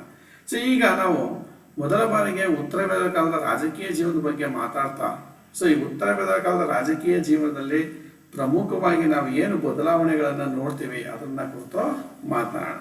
ಉತ್ತರ ವೇದಗಳ ಕಾಲದ ರಾಜಕೀಯದಲ್ಲಿ ರಾಜನಿಗೆ ತುಂಬ ಗೌರವ ಇತ್ತು. ರಾಜ ಒಬ್ಬ ಪ್ರತಿಷ್ಠಿತ ವ್ಯಕ್ತಿಯಾಗಿದ್ದ. ಋಗ್ವೇದ ಕಾಲದ ರಾಜನಿಗೆ ಅಷ್ಟೊಂದು ಮಹತ್ವ ಇರಲಿಲ್ಲ. ಆದರೆ ಉತ್ತರ ವೇದಗಳ ಕಾಲದ ರಾಜನನ್ನ ರಾಜ ಪ್ರತ್ಯಕ್ಷ ದೇವತಾ ಅಂತೇಳಿ ಕರೀಲಾಯಿತು. ಸೊ ರಾಜನಿಗೆ ಅತ್ಯಂತ ಹೆಚ್ಚು ಅಧಿಕಾರವನ್ನ ನೀಡಲಾಯಿತು. ರಾಜ ಒಬ್ಬ ಪ್ರತಿಷ್ಠಿತ ವ್ಯಕ್ತಿಯಾಗಿ ಕಾಣಿಸ್ಕೊಳ್ತಾನೆ. ರಾಜ ಭುವನಸ್ಯ ರಾಜಸ ಅಂತೇಳಿ ಕರೀತಾ ಇದ್ರು, ಅಥವಾ ರಾಜ ಪ್ರತ್ಯಕ್ಷ ದೇವತಾ ಅಂತೇಳಿ ಕರೆಯುವ ಮಟ್ಟಿಗೆ ಅವನ ಅಧಿಕಾರವನ್ನ ಆತ ಹೆಚ್ಚಿಸ್ಕೊಳ್ತಾನೆ. ಸೊ ಇದು ಏನಕ್ಕೆ ಕಾರಣ ಆಗುತ್ತೆ, ಋಗ್ವೇದ ಕಾಲದಲ್ಲಿದ್ದಂತಹ ಸಭಾ ಮತ್ತೆ ಸಮಿತಿ ಅಂತ ಏನು 2 ರಾಜಕೀಯ ಸಭೆಗಳಿದ್ವು ಅದರ ಒಂದು ಅಧಿಕಾರ ಮೊಟಕುಗೊಳ್ಳಲಿಕ್ಕೆ ಇದು ಪ್ರಮುಖ ಕಾರಣ ಆಗುತ್ತೆ. ಸೊ ಋಗ್ವೇದದಲ್ಲಿ ಸಮಿತಿ ರಾಜನನ್ನ ಬೇಕಾದ್ರೆ ಉಚ್ಚಾಟಿಸಬಹುದಿತ್ತು. ಸಮಿತಿ ಕೊಟ್ಟ ಸಲಹೆಯನ್ನು ರಾಜ ತಿರಸ್ಕರಿಸಿದ್ರೆ ನೇರವಾಗಿ ಸಮಿತಿ ಏನ್ ಮಾಡ್ತಾ ಇತ್ತು, ರಾಜನನ್ನ ಆಸ್ಥಾನದಿಂದ ಉಚ್ಚಾಟಿಸುವ ಕೆಲಸವನ್ನ ಮಾಡ್ತಾ ಇತ್ತು. ಆದರೆ ಈ ಉತ್ತರ ವೇದದ ಕಾಲದಲ್ಲಿ ಏನಾಯ್ತು, ರಾಜನಿಗೆ ಹೆಚ್ಚು ಅಧಿಕಾರ ಬಂದಿದ್ದರಿಂದ ಸಭಾ ಮತ್ತು ಸಮಿತಿಗಳು ನಾಮಮಾತ್ರವಾಗಿ ಉಳ್ಕೊಳ್ತವೆ. ಅವು ತಮ್ಮ ಅಧಿಕಾರವನ್ನ ಕಳ್ಕೊಳ್ತವೆ. ಬದಲಿಗೆ ಇಲ್ಲಿ ರಾಜನ ಜೊತೆ ಇದ್ದಂತಹ ಶ್ರೀಮಂತರು ಮತ್ತೆ ಪುರೋಹಿತರು ಹೆಚ್ಚು ಪ್ರತಿಷ್ಠೆಯನ್ನ ಪಡ್ಕೊಳ್ತಾರೆ, ಗೌರವವನ್ನ ಪಡ್ಕೊಳ್ತಾರೆ. ಸೊ ತೈತ್ತಿರೀಯ ಬ್ರಾಹ್ಮಣ ಅನ್ನುವಂಥ ಒಂದು ಕೃತಿ ಇರುತ್ತೆ, ತೈತ್ತಿರೀಯ ಬ್ರಾಹ್ಮಣ. ಈ ತೈತ್ತಿರೀಯ ಬ್ರಾಹ್ಮಣ ಅನ್ನುವಂಥ ಕೃತಿ ಏನು ಹೇಳುತ್ತೆ ಅಂತ ಹೇಳಿದ್ರೆ, ರಾಜತ್ವವನ್ನ ದೈವಿಕ ಸಿದ್ಧಾಂತಕ್ಕೆ ಅದು ಒಳಪಡಿಸುತ್ತೆ. ಅದನ್ನೇ ಹೇಳಿದ್ದವಾಗಲೇ, ರಾಜ ಪ್ರತ್ಯಕ್ಷ ದೇವತಾ ಅಂದ್ರೆ ರಾಜ ಅನ್ನೋನು ದೇವರ ನೆರಳು ಅಂತ ಹೇಳಿದಂಥ ಮೊದಲ ಕೃತಿ ಯಾವುದು, ರಾಜನಿಗೆ ದೈವತ್ವದ ಒಂದು ದೈವಿಕ ಸಿದ್ಧಾಂತವನ್ನು ಪ್ರತಿಪಾದಿಸಿದಂತಹ ಕೃತಿ ಯಾವುದು ಅಂತ ಹೇಳಿದ್ರೆ ಅದು ತೈತ್ತಿರೀಯ ಬ್ರಾಹ್ಮಣ ಅನ್ನುವಂಥ ಕೃತಿ. ಸೊ ಈಗ ರಾಜನಿಗೆ ಆಡಳಿತದಲ್ಲಿ ಸಲಹೆ ಕೊಡೋಕ್ಕೆ ಹಲವಾರು ಜನ ಅಧಿಕಾರಿಗಳು, ಸಬಾರ್ಡಿನೇಟ್ಸು, ಅಫಿಷಿಯಲ್ಸು ಇದ್ದರು. ಸೊ ವೇದ ಕಾಲದಲ್ಲೂ ಅವರು ಇದ್ದರು, ಇಲ್ಲೂ ನಾವು ಅವ್ರನ್ನ ನೋಡ್ತೀವಿ. ರಾಜನಿಗೆ ಪ್ರಮುಖವಾಗಿ ಆಡಳಿತದಲ್ಲಿ ಸಲಹೆಯನ್ನು ಕೊಡಲಿಕ್ಕೆ 12 ಜನ ಮಂತ್ರಿಗಳಿದ್ರು. ಈ 12 ಜನ ಮಂತ್ರಿಗಳನ್ನು ರತ್ನಿನ್ಗಳು ಅಂತ ಕರಿತಾ ಇದ್ರು. Very important. ಈ 12 ಜನ ಅಂತ ಕರಿತಾ ಇದ್ರು, ರತ್ನಿನ್ಗಳು ಅಂತೇಳಿ ಕರೀಲಾಗ್ತಾ ಇತ್ತು. ಸೊ ಈ ಪ್ರಮುಖ ವ್ಯಕ್ತಿಗಳು ಯಾರ್ಯಾರು, 12 ಜನ ಯಾರನ್ನ ನಾವು ಪ್ರಮುಖವಾಗಿ ಪರಿಗಣಿಸ್ತೀವಿ ಅಂತ ಹೇಳಿದ್ರೆ, ಸೊ ಇಲ್ಲೊಂದು ಲಿಸ್ಟನ್ನು ನಿಮಗೆ ಕೊಡ್ತೇನೆ ನಾನು. ಈ ಲಿಸ್ಟನ್ನು ನೀವು ನೋಡ್ಬೋದು. ಸೊ ಇಲ್ಲಿ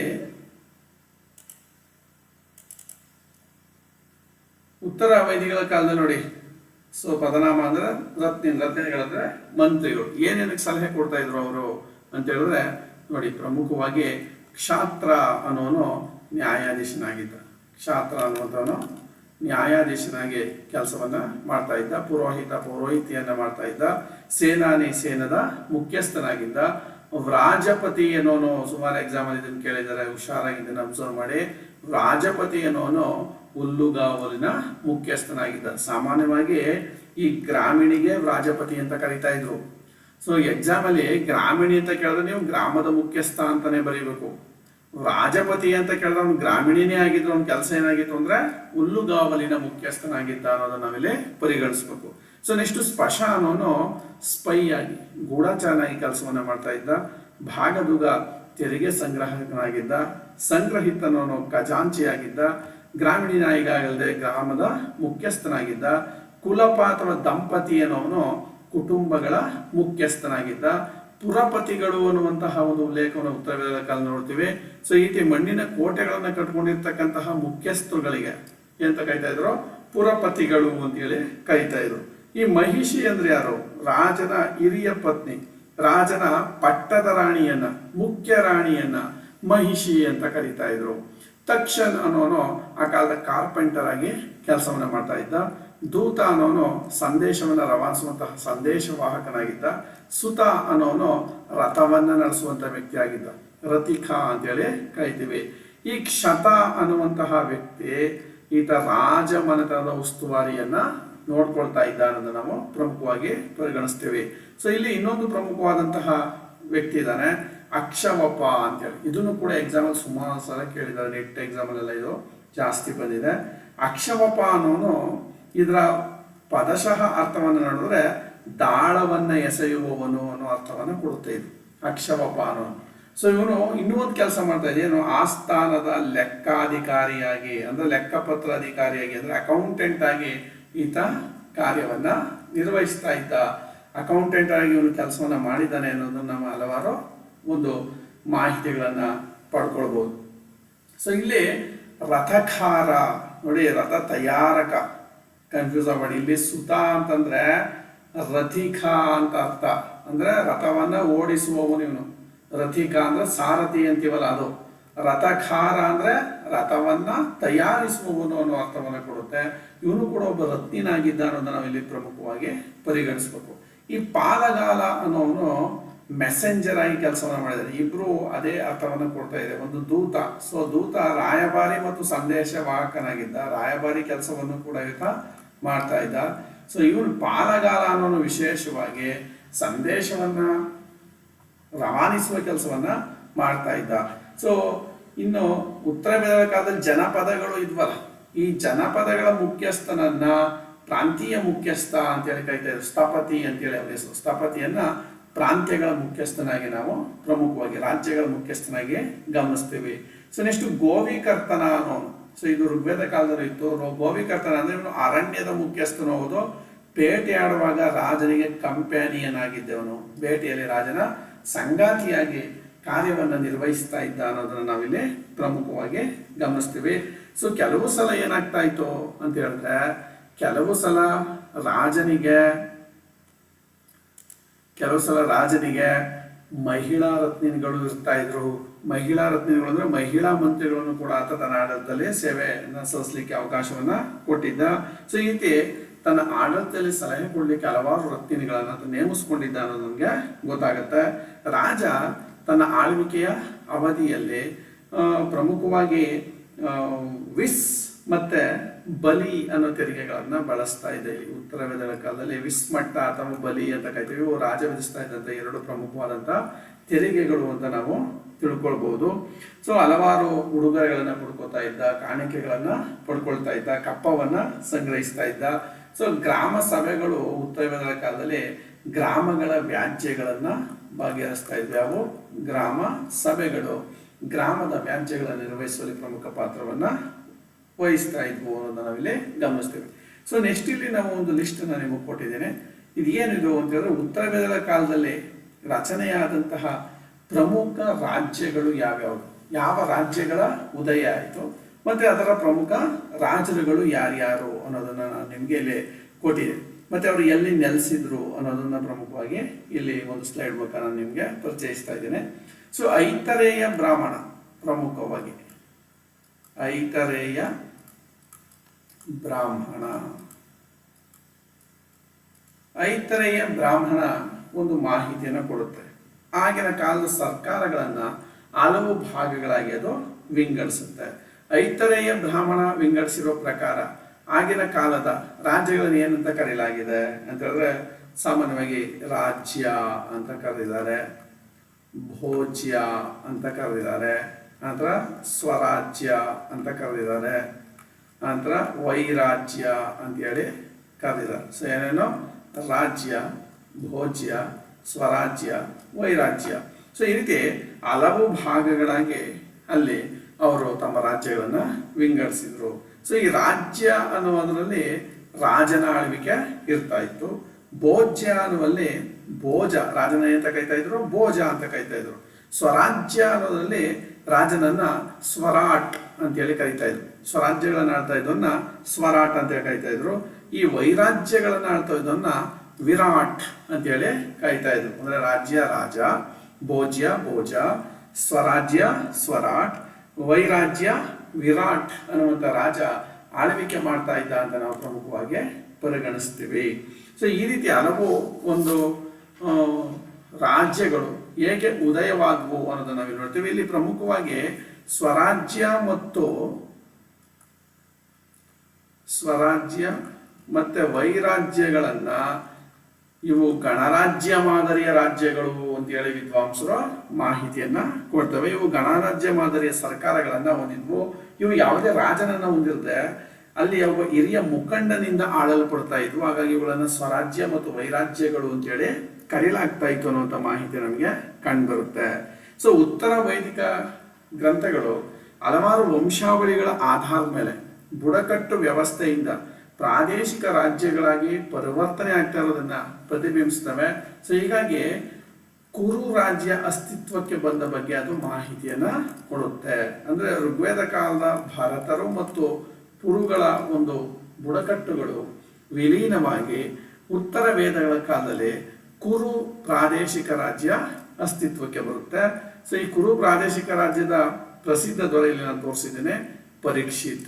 ಈ ಕುರು ರಾಜ್ಯವನ್ನ ಭಾರತದ ಮೊಟ್ಟ ಮೊದಲ ರಾಜ್ಯ ಅಂತೇಳಿ ಕರೆಯಲಾಗಿದೆ. ಸೊ ಇದನ್ನ ಕುರು ರಾಜ್ಯವನ್ನ ಭಾರತದ ಮೊದಲ ರಾಜ್ಯ ಅಂತೇಳಿ ನಾವು ನಿಸ್ಸಂಶಯವಾಗಿ ಕರೀಬಹುದು. ಭಾರತದ ಮೊದಲ ಐತಿಹಾಸಿಕ ರಾಜ್ಯ ಯಾವುದು ಅಂದ್ರೆ ಕುರು ರಾಜ್ಯ. ಭಾರತದ ಮೊದಲ ಐತಿಹಾಸಿಕ ದೊರೆ ಯಾರು ಅಂತ ಹೇಳಿದ್ರೆ ಪರೀಕ್ಷಿತ್ ಅಂತೇಳಿ, ಅಥವಾ ವೇದಗಳ ಕಾಲದ ಮೊದಲ ಐತಿಹಾಸಿಕ ದೊರೆ ಯಾರು ಅಂತ ಹೇಳಿದ್ರೆ ಪರೀಕ್ಷಿತ್ ಅಂತ ಹೇಳಿ ನಾವು ಆರಾಮವಾಗಿ ಅದನ್ನ ಇಲ್ಲಿ ನಾವು ಕ್ರ್ಯಾಕ್ ಮಾಡ್ಬೋದು. ಸೊ ಮುಂದುವರೆದು ನಾವು ನೋಡೋದಾದ್ರೆ ರಾಜನ ಅಧಿಕಾರವನ್ನ ಮತ್ತಷ್ಟು ಬಲಪಡಿಸ್ಲಿಕ್ಕೆ ಆಗಿನ ಕಾಲದಲ್ಲಿ ಪುರೋಹಿತರು ಏನ್ ಮಾಡಿದ್ರು, ಯಜ್ಞ ಯಾಗಗಳನ್ನ ಪ್ರಾರಂಭ ಮಾಡಿದ್ರು. Very important. ಯಜ್ಞ ಯಾಗಗಳನ್ನ ವಿಪರೀತವಾಗಿ ಅವರು ಹೆಚ್ಚು ಮಾಡ್ತಾ ಹೋದ್ರು. ಸೊ ಈ ಯಾಗಗಳ ಧಾರ್ಮಿಕ ಆಚರಣೆಗಳನ್ನ ಬಳಸ್ಕೊಂಡಂತಹ ರಾಜ ಇಂದ್ರನೊಂದಿಗೆ ತನ್ನನ್ನ ಹೋಲಿಸ್ಕೊಳ್ತಾ ಇದ್ದ, ಪ್ರಜಾಪತಿಯೊಂದಿಗೆ ಹೋಲಿಸ್ಕೊಳ್ತಾ ಇದ್ದ, ಬ್ರಾಹ್ಮಣನೊಂದಿಗೆ ಇಂದ್ರನೊಂದಿಗೆ ಹೋಲಿಸ್ಕೊಂಡು ಈತ ತನ್ನ ಒಂದು ಗೌರವವನ್ನ ಹೆಚ್ಚು ಮಾಡ್ಕೊಳ್ತಾ ಇದ್ದ ಅನ್ನೋದನ್ನ ನಾವಿಲ್ಲಿ ಪ್ರಮುಖವಾಗಿ ನೋಡ್ತಾ ಇದ್ದೀವಿ. ಈ ರಾಜ ತನ್ನ ಜಯಕ್ಕಾಗಿ, ಶತ್ರುಗಳು ತನ್ನ ಮೇಲೆ ಯುದ್ಧವನ್ನ ಮಾಡಿ ಬಂದ ಜಯಕ್ಕಾಗಿ ಇಂದ್ರನನ್ನ ಬೇಡುವಂತಹ ಮಂತ್ರಗಳು ನಮಗೆ ಉತ್ತರ ವೇದಗಳ ಕಾಲದಲ್ಲಿ ಸುಲಭವಾಗಿ ಲಭ್ಯ ಆಗ್ತವೆ ಅನ್ನೋದನ್ನ ನಾವಿಲ್ಲಿ ನೋಡ್ಬೋದು. ಸೊ ನೆಕ್ಸ್ಟು ನಾವು ಪ್ರಮುಖವಾಗಿ ನೋಡೋದೇನು, ರಾಜನ ಆಯ್ಕೆ ಯಾವ ರೀತಿ ಇರ್ತಾ ಇತ್ತು ಅಂತ. ರಾಜ ಕೆಲವು ಸಲ ಅನುವಂಶಿಕವಾಗಿ ಆಯ್ಕೆ ಆಗ್ತಾ ಇದ್ದ. ಅನುವಂಶಿಕ ಆಳ್ವಿಕೆ ಉತ್ತರ ವೇದ ಕಾಲ ರೂಢಿಯಲ್ಲಿತ್ತು. ಆದರೆ ಕೆಲವು ಕಡೆ ಜನರಿಂದ ಚುನಾಯಿತನಾದ ಬಗ್ಗೆಯೂ ಕೂಡ ಮಾಹಿತಿ ಇದೆ.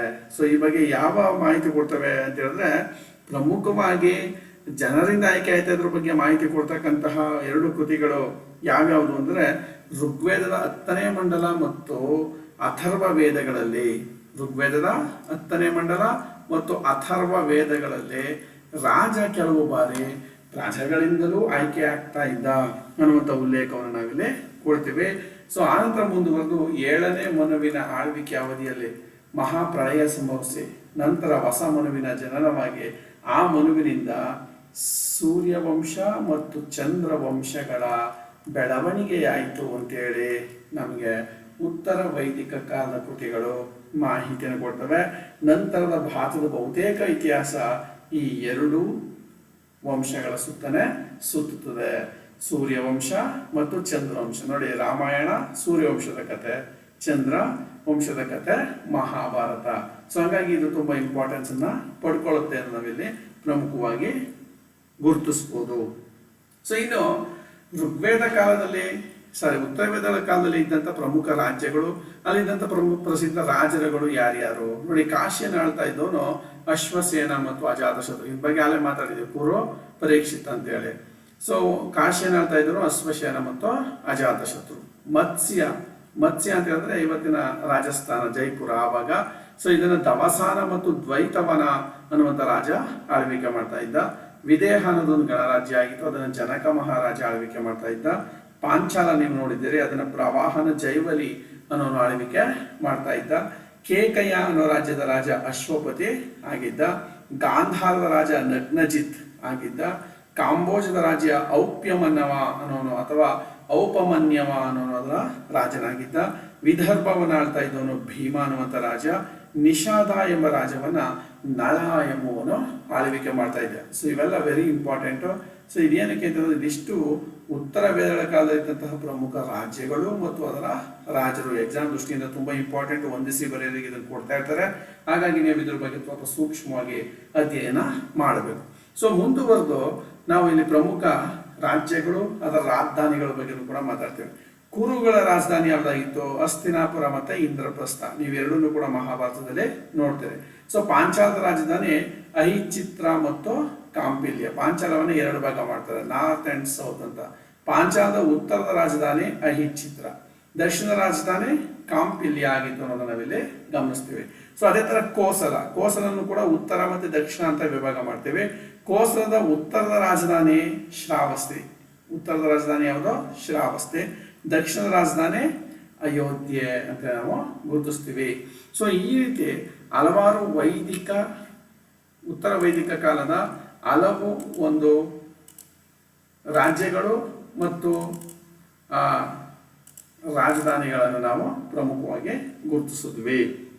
ಸೊ ಇನ್ನು ಉತ್ತರ ವೇದಗಳ ಕಾಲದ ಪ್ರಾದೇಶಿಕ ವಿಭಾಗಗಳು ಯಾವ ರೀತಿ ಇತ್ತು ಅದನ್ನು ಕೂಡ ನಾವು ನೋಡೋಣ. ಪ್ರಾದೇಶಿಕ ವಿಭಾಗಗಳು ಅಂದ್ರೆ ಈಗ ನಾವು ಆಲ್ರೆಡಿ ಋಗ್ವೇದದ ತಿಳ್ಕೊಂಡಿದ್ದೀವಿ. ಏನೋ ಅತ್ಯಂತ ಮೂಲ ಘಟಕ ಕುಲ ಆದ್ಮೇಲೆ ಗ್ರಾಮ ಆದ್ಮೇಲೆ ವಿಸ್ ಆದ್ಮೇಲೆ ಜನ, ಸೊ ಆನಂತರ ರಾಷ್ಟ್ರ. ಇದು ಉತ್ತರ ವೇದದ ಕಾಲದ ಆಡಳಿತದ ಘಟಕ ಅಂತ ನಾವು ಕರಿತಾ ಇದ್ವಿ. ಸೊ ಇಲ್ಲೂ ಕೂಡ ಅದೇ ಒಂದು ಮಾದರಿ ಆಡಳಿತವನ್ನು ನಾವು ಪ್ರಮುಖವಾಗಿ ಗಮನಿಸ್ತೀವಿ. ಇದರಲ್ಲಿ ಏನು ವ್ಯತ್ಯಾಸ ಆಗೋದಿಲ್ಲ. ಕುಲಕ್ಕೆ ಮಹತ್ವ ಕಡಿಮೆ ಆಗ್ತಾ ಬರುತ್ತೆ. ಯಾಕಂದ್ರೆ ಪ್ರಾದೇಶಿಕ ರಾಜ್ಯಗಳಾದ್ರಿಂದ ಕುಟುಂಬಗಳಿಗೆ ಅಷ್ಟೊಂದು ಮಹತ್ವ ಇರಲಿಲ್ಲ. ಋಗ್ವೇದದಲ್ಲಿ ಅತ್ಯಂತ ಮೂಲ ಘಟಕ ಅಂದ್ರೆ ಕುಲನೇ, ಅದಕ್ಕೆ ಸಿಕ್ಕಾಪಟ್ಟೆ ಮಹತ್ವ ಇತ್ತು. ಉತ್ತರ ವೇದದ ಕಾಲದಲ್ಲಿ ಈ ಕುಲ ಅನ್ನೋ ಘಟಕ ಇತ್ತು, ಆದ್ರೆ ಅಷ್ಟೊಂದು ಮಹತ್ವ ಇರಲಿಲ್ಲ ಅನ್ನೋದನ್ನ ನಾವಿಲ್ಲಿ ಪ್ರಮುಖವಾಗಿ ತಿಳ್ಕೊಳ್ಬಹುದು. ಸೊ ಇಲ್ಲಿ ಪ್ರಮುಖವಾಗಿ ನಾವು ತಿಳ್ಕೊಳ್ಬೇಕಾದಂತಹ ಇನ್ನೊಂದು ವಿಶೇಷತೆ ಏನು ಅಂತಂದ್ರೆ, ಭೌಗೋಳಿಕವಾಗಿ ಭಾರತದ ಒಂದು ಆರ್ಯರ ನೆಲೆಸುವಿಕೆಯನ್ನ ನಾವು ತಿಳ್ಕೊತಾ ಇದ್ದೀವಿ. ಉದಾಹರಣೆಗೆ ಮಧ್ಯ ದೇಶ ಅಂತ. ಸೊ ಇದ್ರ ಮಧ್ಯ ದೇಶ ಅಂತ ಕರಿತಾ ಇದ್ರು. ಈ ಮಧ್ಯ ದೇಶ ಪ್ರಮುಖವಾಗಿ ನಾವು ಗಮನಿಸ್ತಾ ಇರುವಂತದ್ದು ನೋಡಿ, ಇಲ್ಲಿವರೆಗೂ ಬರುತ್ತೆ. ಇದು ಮಧ್ಯ ದೇಶ ಅಂತ, ಇದು ಹಿಂಗ್ ಮಧ್ಯದವರೆಗೂ ಬರುತ್ತೆ. 1 ನಿಮಿಷ. ಸೊ ಇದನ್ನ ಮಧ್ಯ ದೇಶ ಅಂತ ಕರಿಬೋದು. ಇದನ್ನ ಮಧ್ಯ ದೇಶ ಅಂತ ಕರಿತಾ ಇದ್ರು. ಇಲ್ಲಿ ಪ್ರಮುಖವಾಗಿ ಯಾವ ನದಿಗಳು ಹರಿತಾ ಇದ್ವು ಅಂತಂದ್ರೆ ನೋಡಿ, ಒಂದು ಸರಸ್ವತಿ, ಇನ್ನೊಂದು ಯಮುನಾ. ಯಮುನಾ ಮತ್ತೆ ಸರಸ್ವತಿ ನಡೀತಾ ಇದ್ದಂತಹ ಭಾಗವನ್ನ ಮಧ್ಯ ದೇಶ ಅಂತೇಳಿ ಕರಿತಾ ಇದ್ರು. ಒಂದು ಸ್ವಲ್ಪ ಭಾಗ ಗಂಗಾ ನದಿ ಕೂಡ ಅಲ್ಲಿಗೆ ಟಚ್ ಆಗೋದನ್ನು ನಾವು ನೋಡ್ಬೋದು. ಸೊ ಹಿಂಗೆ ಗಂಗಾ, ಸರಸ್ವತಿ ಮತ್ತು ಯಮುನಾ ನದಿಗಳು ಹರಿತಾ ಇದ್ದಂತಹ ಪ್ರದೇಶವನ್ನ ಮಧ್ಯ ದೇಶ ಅಂತೇಳಿ ಕರೀತಾ ಇದ್ರು. ಸೊ ನೆಕ್ಸ್ಟು ಪ್ರಮುಖವಾಗಿ ನಾವು ನೋಡ್ತಕ್ಕಂಥದ್ದು ಯಾವುದು ಅಂದ್ರೆ ಬ್ರಹ್ಮಾವರ್ತ. ಬ್ರಹ್ಮಾವರ್ತ ಅಂತಂದ್ರೆ ಎಕ್ಸಾಕ್ಟ್ ಆಗಿ ನೋಡಿ, ಈ ಭಾಗ ಬ್ರಹ್ಮಾವರ್ತ, ಇಲ್ಲಿ ಯಮುನಾನು ಹರಿಯುತ್ತದೆ, ಸಟ್ಲೇಜ್ ಕೂಡ ಹರಿಬೇಕು. ಸಟ್ಲೇಜ್ ಮತ್ತೆ ಯಮುನಾ ನದಿ ಇರ್ತಕ್ಕಂತಹ ಭಾಗಗಳನ್ನ ಬ್ರಹ್ಮಾವರ್ತ ಅಂತೇಳಿ ಕರಿತಾ ಇದ್ವಿ. ಇದು ಯಾವುದಿದು? ಬ್ರಹ್ಮಾವರ್ತ. ಬ್ರಹ್ಮಾವರ್ತ ಅಂತೇಳಿ ಇದನ್ನ ಕರಿತಾ ಇದ್ರು. ಸೊ ನೆಕ್ಸ್ಟ್ ನೋಡ್ತಕ್ಕಂಥದ್ದು ಬ್ರಹ್ಮರ್ಷಿ ದೇಶ. ಬ್ರಹ್ಮರ್ಷಿ ದೇಶ ಅಂತಂದ್ರೆ ಪಶ್ಚಿಮ ಮಧ್ಯ ಭಾರತ ಅಂತ ಕರೀತಾರೆ. ಇದು ಈ ಭಾಗ ಇದೆಯಲ್ಲ, ಇದನ್ನ ಪಶ್ಚಿಮ ಮಧ್ಯ ಭಾರತ ಏನಿದೆ ಈ ಭಾಗವನ್ನ ಬ್ರಹ್ಮರ್ಷಿ ದೇಶ. ಬ್ರಹ್ಮಾವರ್ತ ಬೇರೆ, ಬ್ರಹ್ಮರ್ಷಿ ದೇಶ ಬೇರೆ. ಪಶ್ಚಿಮ ಮಧ್ಯ ಭಾರತವನ್ನ ಬ್ರಹ್ಮರ್ಷಿ ದೇಶ ಅಂತೇಳಿ ಕರಿತಾ ಇದ್ರು. ಸೊ ನೆಕ್ಸ್ಟ್ ಪ್ರಮುಖವಾಗಿ ವಾಯುವ್ಯ ಭಾರತ ಏನಿದೆ ಈ ಭಾಗ ಇದೆಯಲ್ಲ, ವಾಯುವ್ಯ ಭಾರತ, ಈ ವಾಯುವ್ಯ ಭಾರತವನ್ನ ಉತ್ತರ ಪಥ ಅಂತ ಕರಿತಾ ಇದ್ರು. ಉತ್ತರ ಪಥ ಅದು ವಾಯುವ್ಯ ಭಾರತವನ್ನು ಉತ್ತರ ಪಥ ಅಂತೇಳಿ ಕರಿತಾ ಇದ್ರು. ಸೊ ನೆಕ್ಸ್ಟು ಪ್ರಮುಖವಾಗಿ ನಾವು ನೋಡ್ತಕ್ಕಂಥದ್ದು ಪಶ್ಚಿಮ ದೇಶ. ಸೊ ಪಶ್ಚಿಮ ಭಾರತ ಅಂದ್ರೆ ಈ ಭಾಗ, ಇಷ್ಟೇ ಈ ಭಾಗ ಬರುತ್ತಲ್ಲ, ಈ ಭಾಗವನ್ನ ದ್ವಾರಕಾ ನಗರ ಇವೆಲ್ಲ ಇದೆಯಲ್ಲ, ಈ ಭಾಗವನ್ನ ಅಪರಾಂತ ಅಂತ ಕರಿತಾ ಇದ್ರು. ಅಪರಾಂತ ಅಂತೇಳಿ ಕರಿತಾ ಇದ್ರು. ಸೊ ಇನ್ನು ಪೂರ್ವ ಭಾರತ ಇದೆಯಲ್ಲ, ಈ ಭಾಗ ಇಷ್ಟು, ಈ ಭಾಗವನ್ನ ಪೂರ್ವ ಭಾರತವನ್ನ ಪೂರ್ವ ದೇಶ ಅಂತೇಳಿ ಕರಿತಾ ಇದ್ರು. ಪೂರ್ವ ದೇಶ ಅಂತೇಳಿ ಅದನ್ನ ಕೈಲಾಗ್ತದೆ. ಈ ರೀತಿ ಪ್ರಾದೇಶಿಕವಾಗಿ ಆರ್ಯರ ನೆಲೆಸುವಿಕೆ ಆಧಾರದ ಮೇಲೆ ಹಲವು ಭಾಗಗಳಾಗಿ ನಾವು ನೋಡಿದ್ವಿ. ಯಾವ್ಯಾವುದು? ಮಧ್ಯ ದೇಶ ಅಂತ ನೋಡಿದ್ವಿ, ಮಧ್ಯ ದೇಶ ಅಂತ ಒಂದನ್ನ ನೋಡಿದ್ವಿ. ಆನಂತರ ಪ್ರಮುಖವಾಗಿ ನೋಡಿದ್ದು ಬ್ರಹ್ಮಾವರ್ತವನ್ನ ನೋಡಿದ್ವಿ. ಸೊ ಈ ಭಾಗ ಬ್ರಹ್ಮಾವರ್ತವನ್ನ ನೋಡಿದ್ವಿ. ಸೊ ಆನಂತರ ಮಧ್ಯ ಪಶ್ಚಿಮ ಭಾರತವನ್ನ ನೋಡಿದ್ವಿ. ಸೊ ಆನಂತರ ಪ್ರಮುಖವಾಗಿ ನೋಡಿದ್ದು ಯಾವುದು? ವಾಯುವ್ಯ ಭಾರತ. ವಾಯುವ್ಯ ಭಾರತ ಅಂದ್ರೆ ಈ ಭಾಗ. ಸೊ ಆನಂತರ ಪಶ್ಚಿಮ ಭಾರತವನ್ನ ನೋಡಿದ್ವಿ, ಪೂರ್ವ ಭಾರತವನ್ನ ನೋಡಿದ್ವಿ. ಇವು ಭಾರತದ ರಾಜಕೀಯ ಭೌಗೋಳಿಕ ನೆಲೆಗಳು ಅಂತ ಇವುಗಳನ್ನ ನಾವು ಈಸಿಯಾಗಿ ಫೈಂಡ್ ಔಟ್ ಮಾಡ್ಬೋದು. ಸೊ ಇಲ್ಲಿ ಆಳ್ವಿಕೆ ಮಾಡ್ತಾ ಇದ್ದಂತಹ ಪ್ರಮುಖ ರಾಜಮನೆತನಗಳು ಯಾವ್ಯಾವು, ಸೊ ಅದನ್ನ ನಾವು ಪ್ರಮುಖವಾಗಿ ಇಲ್ಲಿ ಪರಿಗಣಿಸ್ಬೇಕು. ಇಲ್ಲಿ ಆಳ್ವಿಕೆ ಮಾಡ್ತಾ ಇದ್ದಂತಹ ಪ್ರಮುಖ ರಾಜಮನೆತನಗಳು ಯಾವ್ಯಾವುದು ನೋಡಿ. ಪ್ರಮುಖವಾಗಿ ಫಸ್ಟ್ ವಾಯುವ್ಯ ಭಾರತವನ್ನ ತಗೊಳ್ಳೋಣ. ವಾಯುವ್ಯ ಭಾರತ, ಇಲ್ಲಿ ಆಳ್ವಿಕೆ ಮಾಡ್ತಾ ಇದ್ದಂತಹ ಪ್ರಮುಖ ರಾಜಮನೆತನಗಳು ಯಾವ್ಯಾವುದು? ಅಲಿನಸ್ ಅಂದ್ರೆ ಇವೆಲ್ಲ ಬುಡಕಟ್ಟುಗಳು. ಅಲಿನಸ್, ಪಲಾನಸ್, ನಂತರ ಗಾಂಧಾರೀಸ್, ಗಾಂಧಾರರು ಅಂತ ನಾವೇನು ಕರಿತೀವಿ ಅವರು. ಇನ್ನೊಂದು ಫಾಕ್ತರು ಅಥವಾ ಫಾಕ್ತಾರ್ ಅಂತ ಕರಿತೀವಿ, ಫಾಕ್ತರು. ಸೊ ಆನಂತರ ವಿಷಾಣಿನ್ಗಳು. ಈ ಎಲ್ಲ ಬುಡಕಟ್ಟುಗಳು ವಾಯುವ್ಯ ಭಾರತದಲ್ಲೇ ಆಳ್ವಿಕೆ ಮಾಡಿದ್ರು. ಉತ್ತರ ಪಥದಲ್ಲಿ ಆಳ್ವಿಕೆ ಮಾಡ್ತಾ ಇದ್ದವರು ಯಾರು? ಅಲಿನಸ್, ಪಲಾನಸ್, ಗಾಂಧಾರರು, ಫಕ್ತರು ಮತ್ತೆ ವಿಷಾಣಿನ್ಗಳು ಆಳ್ವಿಕೆಯನ್ನ ಮಾಡ್ತಾ ಇದ್ರು.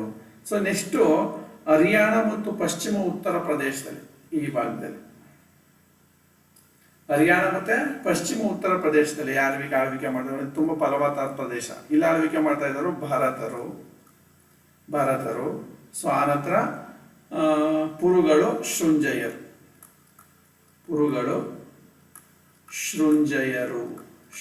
ಇವರೆಲ್ಲ ಉತ್ತರ ವೇದ ಕಾಲದಂತ ಪ್ರಮುಖ ಬುಡಕಟ್ಟುಗಳು. ಸೊ ಇವು ಯಾವ ಭಾಗವನ್ನು ಆಳ್ತಾ ಇದ್ರು? ಹರಿಯಾಣ ಮತ್ತೆ ಪಶ್ಚಿಮ ಉತ್ತರ ಪ್ರದೇಶದ ಭಾಗವನ್ನು ಇವರು ಆಳ್ತಾ ಇದ್ರು.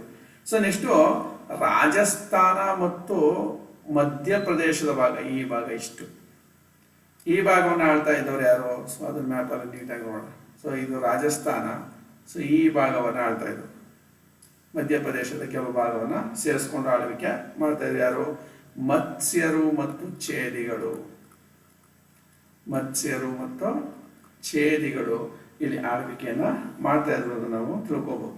ಸೊ ನೆಕ್ಸ್ಟು ಪ್ರಮುಖವಾಗಿ ನಾವು ನೋಡ್ತಕ್ಕಂಥದ್ದು ಬಿಹಾರ ಮತ್ತು ಪೂರ್ವ ಉತ್ತರ ಪ್ರದೇಶ. ಸೊ ಪೂರ್ವ ಉತ್ತರ ಪ್ರದೇಶ ಅಂದರೆ ಈ ಭಾಗ ಇಷ್ಟು ಬಿಹಾರ. ಈ ಭಾಗವನ್ನು ಆಳ್ತಾ ಇದ್ದವ್ರು ಯಾರು ಅಂತ ಹೇಳಿದ್ರೆ ಇಲ್ಲಿ ಪ್ರಮುಖವಾಗಿ ಕೀಕಟಕರು, ಸೊ ನಂತರ ಕಿರಾತರು ಇಲ್ಲಿ ಆಳ್ವಿಕೆನ ಮಾಡ್ತಾ ಇದ್ರು. ಪರ್ಣಕರು ಅನ್ನೋರು ಇಲ್ಲಿ ಆಳ್ವಿಕೆ ಮಾಡ್ತಾ ಇದ್ರು. ಸೊ ಮತ್ತೆ ಶ್ರೀಮಯಿಗಳು ಅನ್ನೋರು ಆಳ್ವಿಕೆ ಮಾಡ್ತಾ ಇದ್ರು. ಶ್ರೀಮಯಿಗಳು. ಸೊ ಈ 4 ಬುಡಕಟ್ಟುಗಳು ಈ ಒಂದು ಭಾಗವನ್ನ ಆಳ್ವಿಕೆ ಮಾಡ್ತಾ ಇದ್ವು. ಅಂದ್ರೆ ಬಿಹಾರ ಮತ್ತು ಪೂರ್ವ ಉತ್ತರ ಪ್ರದೇಶದ ಭಾಗಗಳನ್ನ ಆಳ್ವಿಕೆ ಮಾಡ್ತಾ ಇದ್ವು. ಸೊ ಅಂತಿಮವಾಗಿ ನಾವು ಪ್ರಮುಖವಾಗಿ ಪರಿಗಣಿಸೋದೇನೋ ಸಿಂಧ್ ಮತ್ತೆ ಪಂಜಾಬ್ ಪ್ರಾಂತ್ಯಗಳನ್ನ ಆಳ್ವಿಕೆ, ಈ ಭಾಗ ಪೂರ್ತಿ ಸಿಂಧ್ ಮತ್ತು ಪಂಜಾಬ್ ಪ್ರಾಂತ್ಯಗಳನ್ನ ಆಳ್ವಿಕೆ ಮಾಡ್ತಾ ಇದ್ದೀವಿ. ಇಷ್ಟು ಹಿಂಗೆ ತಗೋಬಹುದು. ಇನ್ನು ಸಿಂಧ್ ಮತ್ತೆ ಪಂಜಾಬ್ ಪ್ರಾಂತ್ಯಗಳನ್ನ ಆಳ್ವಿಕೆ ಮಾಡಿದ್ವಿ. ಪಾಕಿಸ್ತಾನದ ಪಂಜಾಬ್ ಪ್ರಾಂತ್ಯ ಬರುತ್ತೆ. ಸೊ ಇಲ್ಲೂ ಸೇರಿಸ್ಕೊಂಡಾಗೆ ಈ ಭಾಗ ಸಿಂಧ್ ಪ್ರಾಂತ್ಯ. ಇಷ್ಟು ಭಾಗವನ್ನು ಆಳ್ತಾ ಇದ್ದವ್ರು ಯಾರು ಅಂತಂದ್ರೆ ಅನುಗಳು, ದ್ರುಹ್ಯುಗಳು, ಕೇಕಯರು,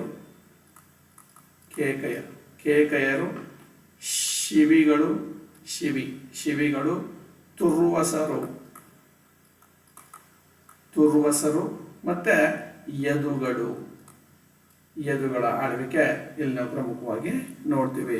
ಸೊ ಇದಿಷ್ಟು ಆರ್ಯರ ರಾಜಕೀಯ ಜೀವನದಲ್ಲಿ ನಾವು ಪ್ರಮುಖವಾಗಿ ತಿಳ್ಕೊಳ್ತಕ್ಕಂಥ ಪ್ರಮುಖವಾದ ಅಂಶಗಳು. ನಾವು ಆರ್ಯರ ಒಂದು ರಾಜಕೀಯ ಜೀವನವನ್ನ ಅರ್ಥ ಮಾಡ್ಕೊಳ್ಬೇಕು ಅಂತ ಹೇಳಿದ್ರೆ, ಸೊ ನಾನು ಆಗಲೇ ಹೇಳಿದ್ದೀನಿ, ಆರ್ಯರ ರಾಜಕೀಯ ಜೀವನ ಅರ್ಥ ಮಾಡ್ಕೊಳ್ಳಿಕ್ಕೆ ನಾವೇನ್ ಮಾಡಿದ್ವಿ, ಆರ್ಯರು ಸಪ್ತ ಸಿಂಧು ಪ್ರದೇಶದಿಂದ ವಲಸೆ ಬಂದು ಇಲ್ಲಿ ನೆಲೆಸಲಿಕ್ಕೆ ಶುರು ಮಾಡಿದ್ರು. ಕಬ್ಬಿಣದ ವ್ಯಾಪಕ ಬಳಕೆ ರೂಢಿಯಲ್ಲಿ ಇತ್ತು. ಇದು ಬುಡಕಟ್ಟುಗಳಿಂದಾಗಿ ಜನಪದಗಳಾಗಿ, ಜನದಿಂದ ಜನಪದಗಳಾಗಿ ರೂಪುಗೊಳ್ತು. ಈ ಜನಪದಗಳ ನಿರ್ಮಾಣಕ್ಕೆ ಕೆಲವು ಬುಡಕಟ್ಟುಗಳ ವಿಲೀನ ಕೂಡ ಆಯಿತು. ಸೊ ಅದರಲ್ಲಿ ನಾನು ಒಂದು ಉದಾಹರಣೆ ಕೊಟ್ಟೆ, ಭಾರತರು ಮತ್ತು ಕುರುಗಳ ವಿಲೀನದಿಂದ ಕುರು ರಾಜ್ಯ ನಿರ್ಮಾಣ ಆಯಿತು ಅಂತ ಮಾಹಿತಿ ಕೊಟ್ಟೆ. ಸೊ ಅದರಂತೆ ಹಲವಾರು ರಾಜ್ಯಗಳು ನಿರ್ಮಾಣ ಆದವು. ಇಲ್ಲಿ ಕುರು ರಾಜ್ಯ ನಿರ್ಮಾಣ ಆಯಿತು. ಆನಂತರ ಕಾಶಿ ರಾಜ್ಯ, ಮತ್ಸ್ಯ ರಾಜ್ಯ, ವಿದೇಹ ರಾಜ್ಯ, ಪಾಂಚಾಲ ರಾಜ್ಯ, ಕೇಕಯ ರಾಜ್ಯ, ಗಾಂಧಾರ ರಾಜ್ಯ, ಕಾಂಬೋಜ ರಾಜ್ಯ, ವಿದರ್ಭ ರಾಜ್ಯ, ನಿಷಾದ ರಾಜ್ಯ ಅಂತೇಳಿ ಅದರ ಎಲ್ಲ ರಾಜ್ಯಗಳಾದಿಯಾಗಿ ನಾವು ಡಿಸ್ಕಸ್ ಮಾಡಿದ್ವಿ. ಆನಂತರ ರಾಜನಿಗೆ ಆಡಳಿತ ಸಹಾಯ ಮಾಡ್ತಾ ಇದ್ದಂತಹ ಸಬಾರ್ಡಿನೇಟ್ಸ್ ಬಗ್ಗೆ ಮಾತಾಡಿದ್ವಿ. ರಾಜ ಯಾವ ರೀತಿ ಗೌರವವನ್ನು ಸಂಪಾದಿಸ್ತಾ, ಅವನ ಪ್ರತಿಷ್ಠೆ ಯಾವ ರೀತಿ ಹೆಚ್ಚಾಯಿತು, ಅದನ್ನು ಹೆಚ್ಚು ಮಾಡ್ಕೊಳ್ಳಿಕ್ಕೆ ಅವನು ಏನೇನು ಮಾಡ್ತಾ ಇದ್ದ, ಯಜ್ಞ ಯಾಗಗಳನ್ನ ಮಾಡ್ತಾ ಇದ್ದ. ಸೊ ಇಂದ್ರನನ್ನ ಪ್ರಾರ್ಥಿಸ್ತಾ ಇದ್ದ, ತನ್ನನ್ನ ಇಂದ್ರ ಮತ್ತು ಪ್ರಜಾಪತಿಗಳೊಂದಿಗೆ ಹೋಲಿಸ್ಕೊಂಡ. ಸೊ ಅದೇ ರೀತಿ ಆತ ತನ್ನನ್ನ ತಾನು ಅಥವಾ ಪುರೋಹಿತರು ಅದನ್ನ ರಾಜ ಪ್ರತ್ಯಕ್ಷ ದೇವತಾ ಅಂತ ಕರೆದ್ರು. ರಾಜ ದೈವದತ್ತ ಅಧಿಕಾರವನ್ನ ಪ್ರಾರಂಭ ಮಾಡಿದ. ತೈತರೀಯ ಬ್ರಾಹ್ಮಣದಲ್ಲಿ ಈ ಬಗ್ಗೆ ಪ್ರಮುಖವಾಗಿ ಮಾಹಿತಿಯನ್ನ ಕೊಡ್ಲಾಯಿತು ಅಂತೆಲ್ಲ ಮಾತಾಡಿದ್ವಿ. ಸೊ ಇದಿಷ್ಟು ಉತ್ತರ ವೇದಗಳ ಕಾಲದ ರಾಜಕೀಯ ಜೀವನಕ್ಕೆ ಸಂಬಂಧಪಟ್ಟಂತ ಪ್ರಮುಖ ಅಂಶಗಳು. ಆತ್ಮೀಯ ವಿದ್ಯಾರ್ಥಿಗಳೇ, ಮುಂದಿನ ತರಗತಿಯಲ್ಲಿ ಉತ್ತರ ವೇದಗಳ ಕಾಲದ ಆರ್ಥಿಕ ಜೀವನ, ಸಾಮಾಜಿಕ ಜೀವನ ಮತ್ತು ಧಾರ್ಮಿಕ ಜೀವನದ ಬಗ್ಗೆ ಚರ್ಚೆ ಮಾಡೋಣ. ಎಲ್ರಿಗೂ ಒಳ್ಳೆಯದಾಗಲಿ. ನಮ್ಮ ಸುಮುಖಿ ಸೊಲ್ಯೂಷನ್ ಯೂಟ್ಯೂಬ್ ಚಾನಲ್ನ ಸಬ್ಸ್ಕ್ರೈಬ್ ಮಾಡ್ಕೊಳ್ಳಿ. ನಿಮ್ಮ ಎಲ್ಲ ಸ್ನೇಹಿತರಿಗೂ ಶೇರ್ ಮಾಡಿ. ಕರ್ನಾಟಕದಂತೆಯ ಯಾವೆಲ್ಲ ಬಡ ವಿದ್ಯಾರ್ಥಿಗಳಿದ್ದಾರೋ ಅವರು ಇದರ ಉಪಯೋಗವನ್ನು ಪಡ್ಕೊಳ್ಬೇಕು. ಪ್ರತಿಯೊಬ್ಬರು ಇತಿಹಾಸ ವಿಷಯದಲ್ಲಿ ಕೆಸೆಟ್ ಪರೀಕ್ಷೆಯನ್ನು ಪಾಸ್ ಮಾಡಬೇಕು ಅನ್ನೋ ಉದ್ದೇಶವನ್ನು ಇಟ್ಕೊಂಡು ಈ ಒಂದು ಕೆಲಸವನ್ನು ನಾವು ಮಾಡ್ತಾ ಇದ್ದೀವಿ. ಎಲ್ರಿಗೂ ಶುಭವಾಗಲಿ ಅಂತೇಳಿ ಇಲ್ಲಿಗೆ ಈ ತರಗತಿಯನ್ನು ಮುಕ್ತಾಯ ಮಾಡೋಣ. ಎಲ್ರಿಗೂ ಧನ್ಯವಾದಗಳು. Thank you.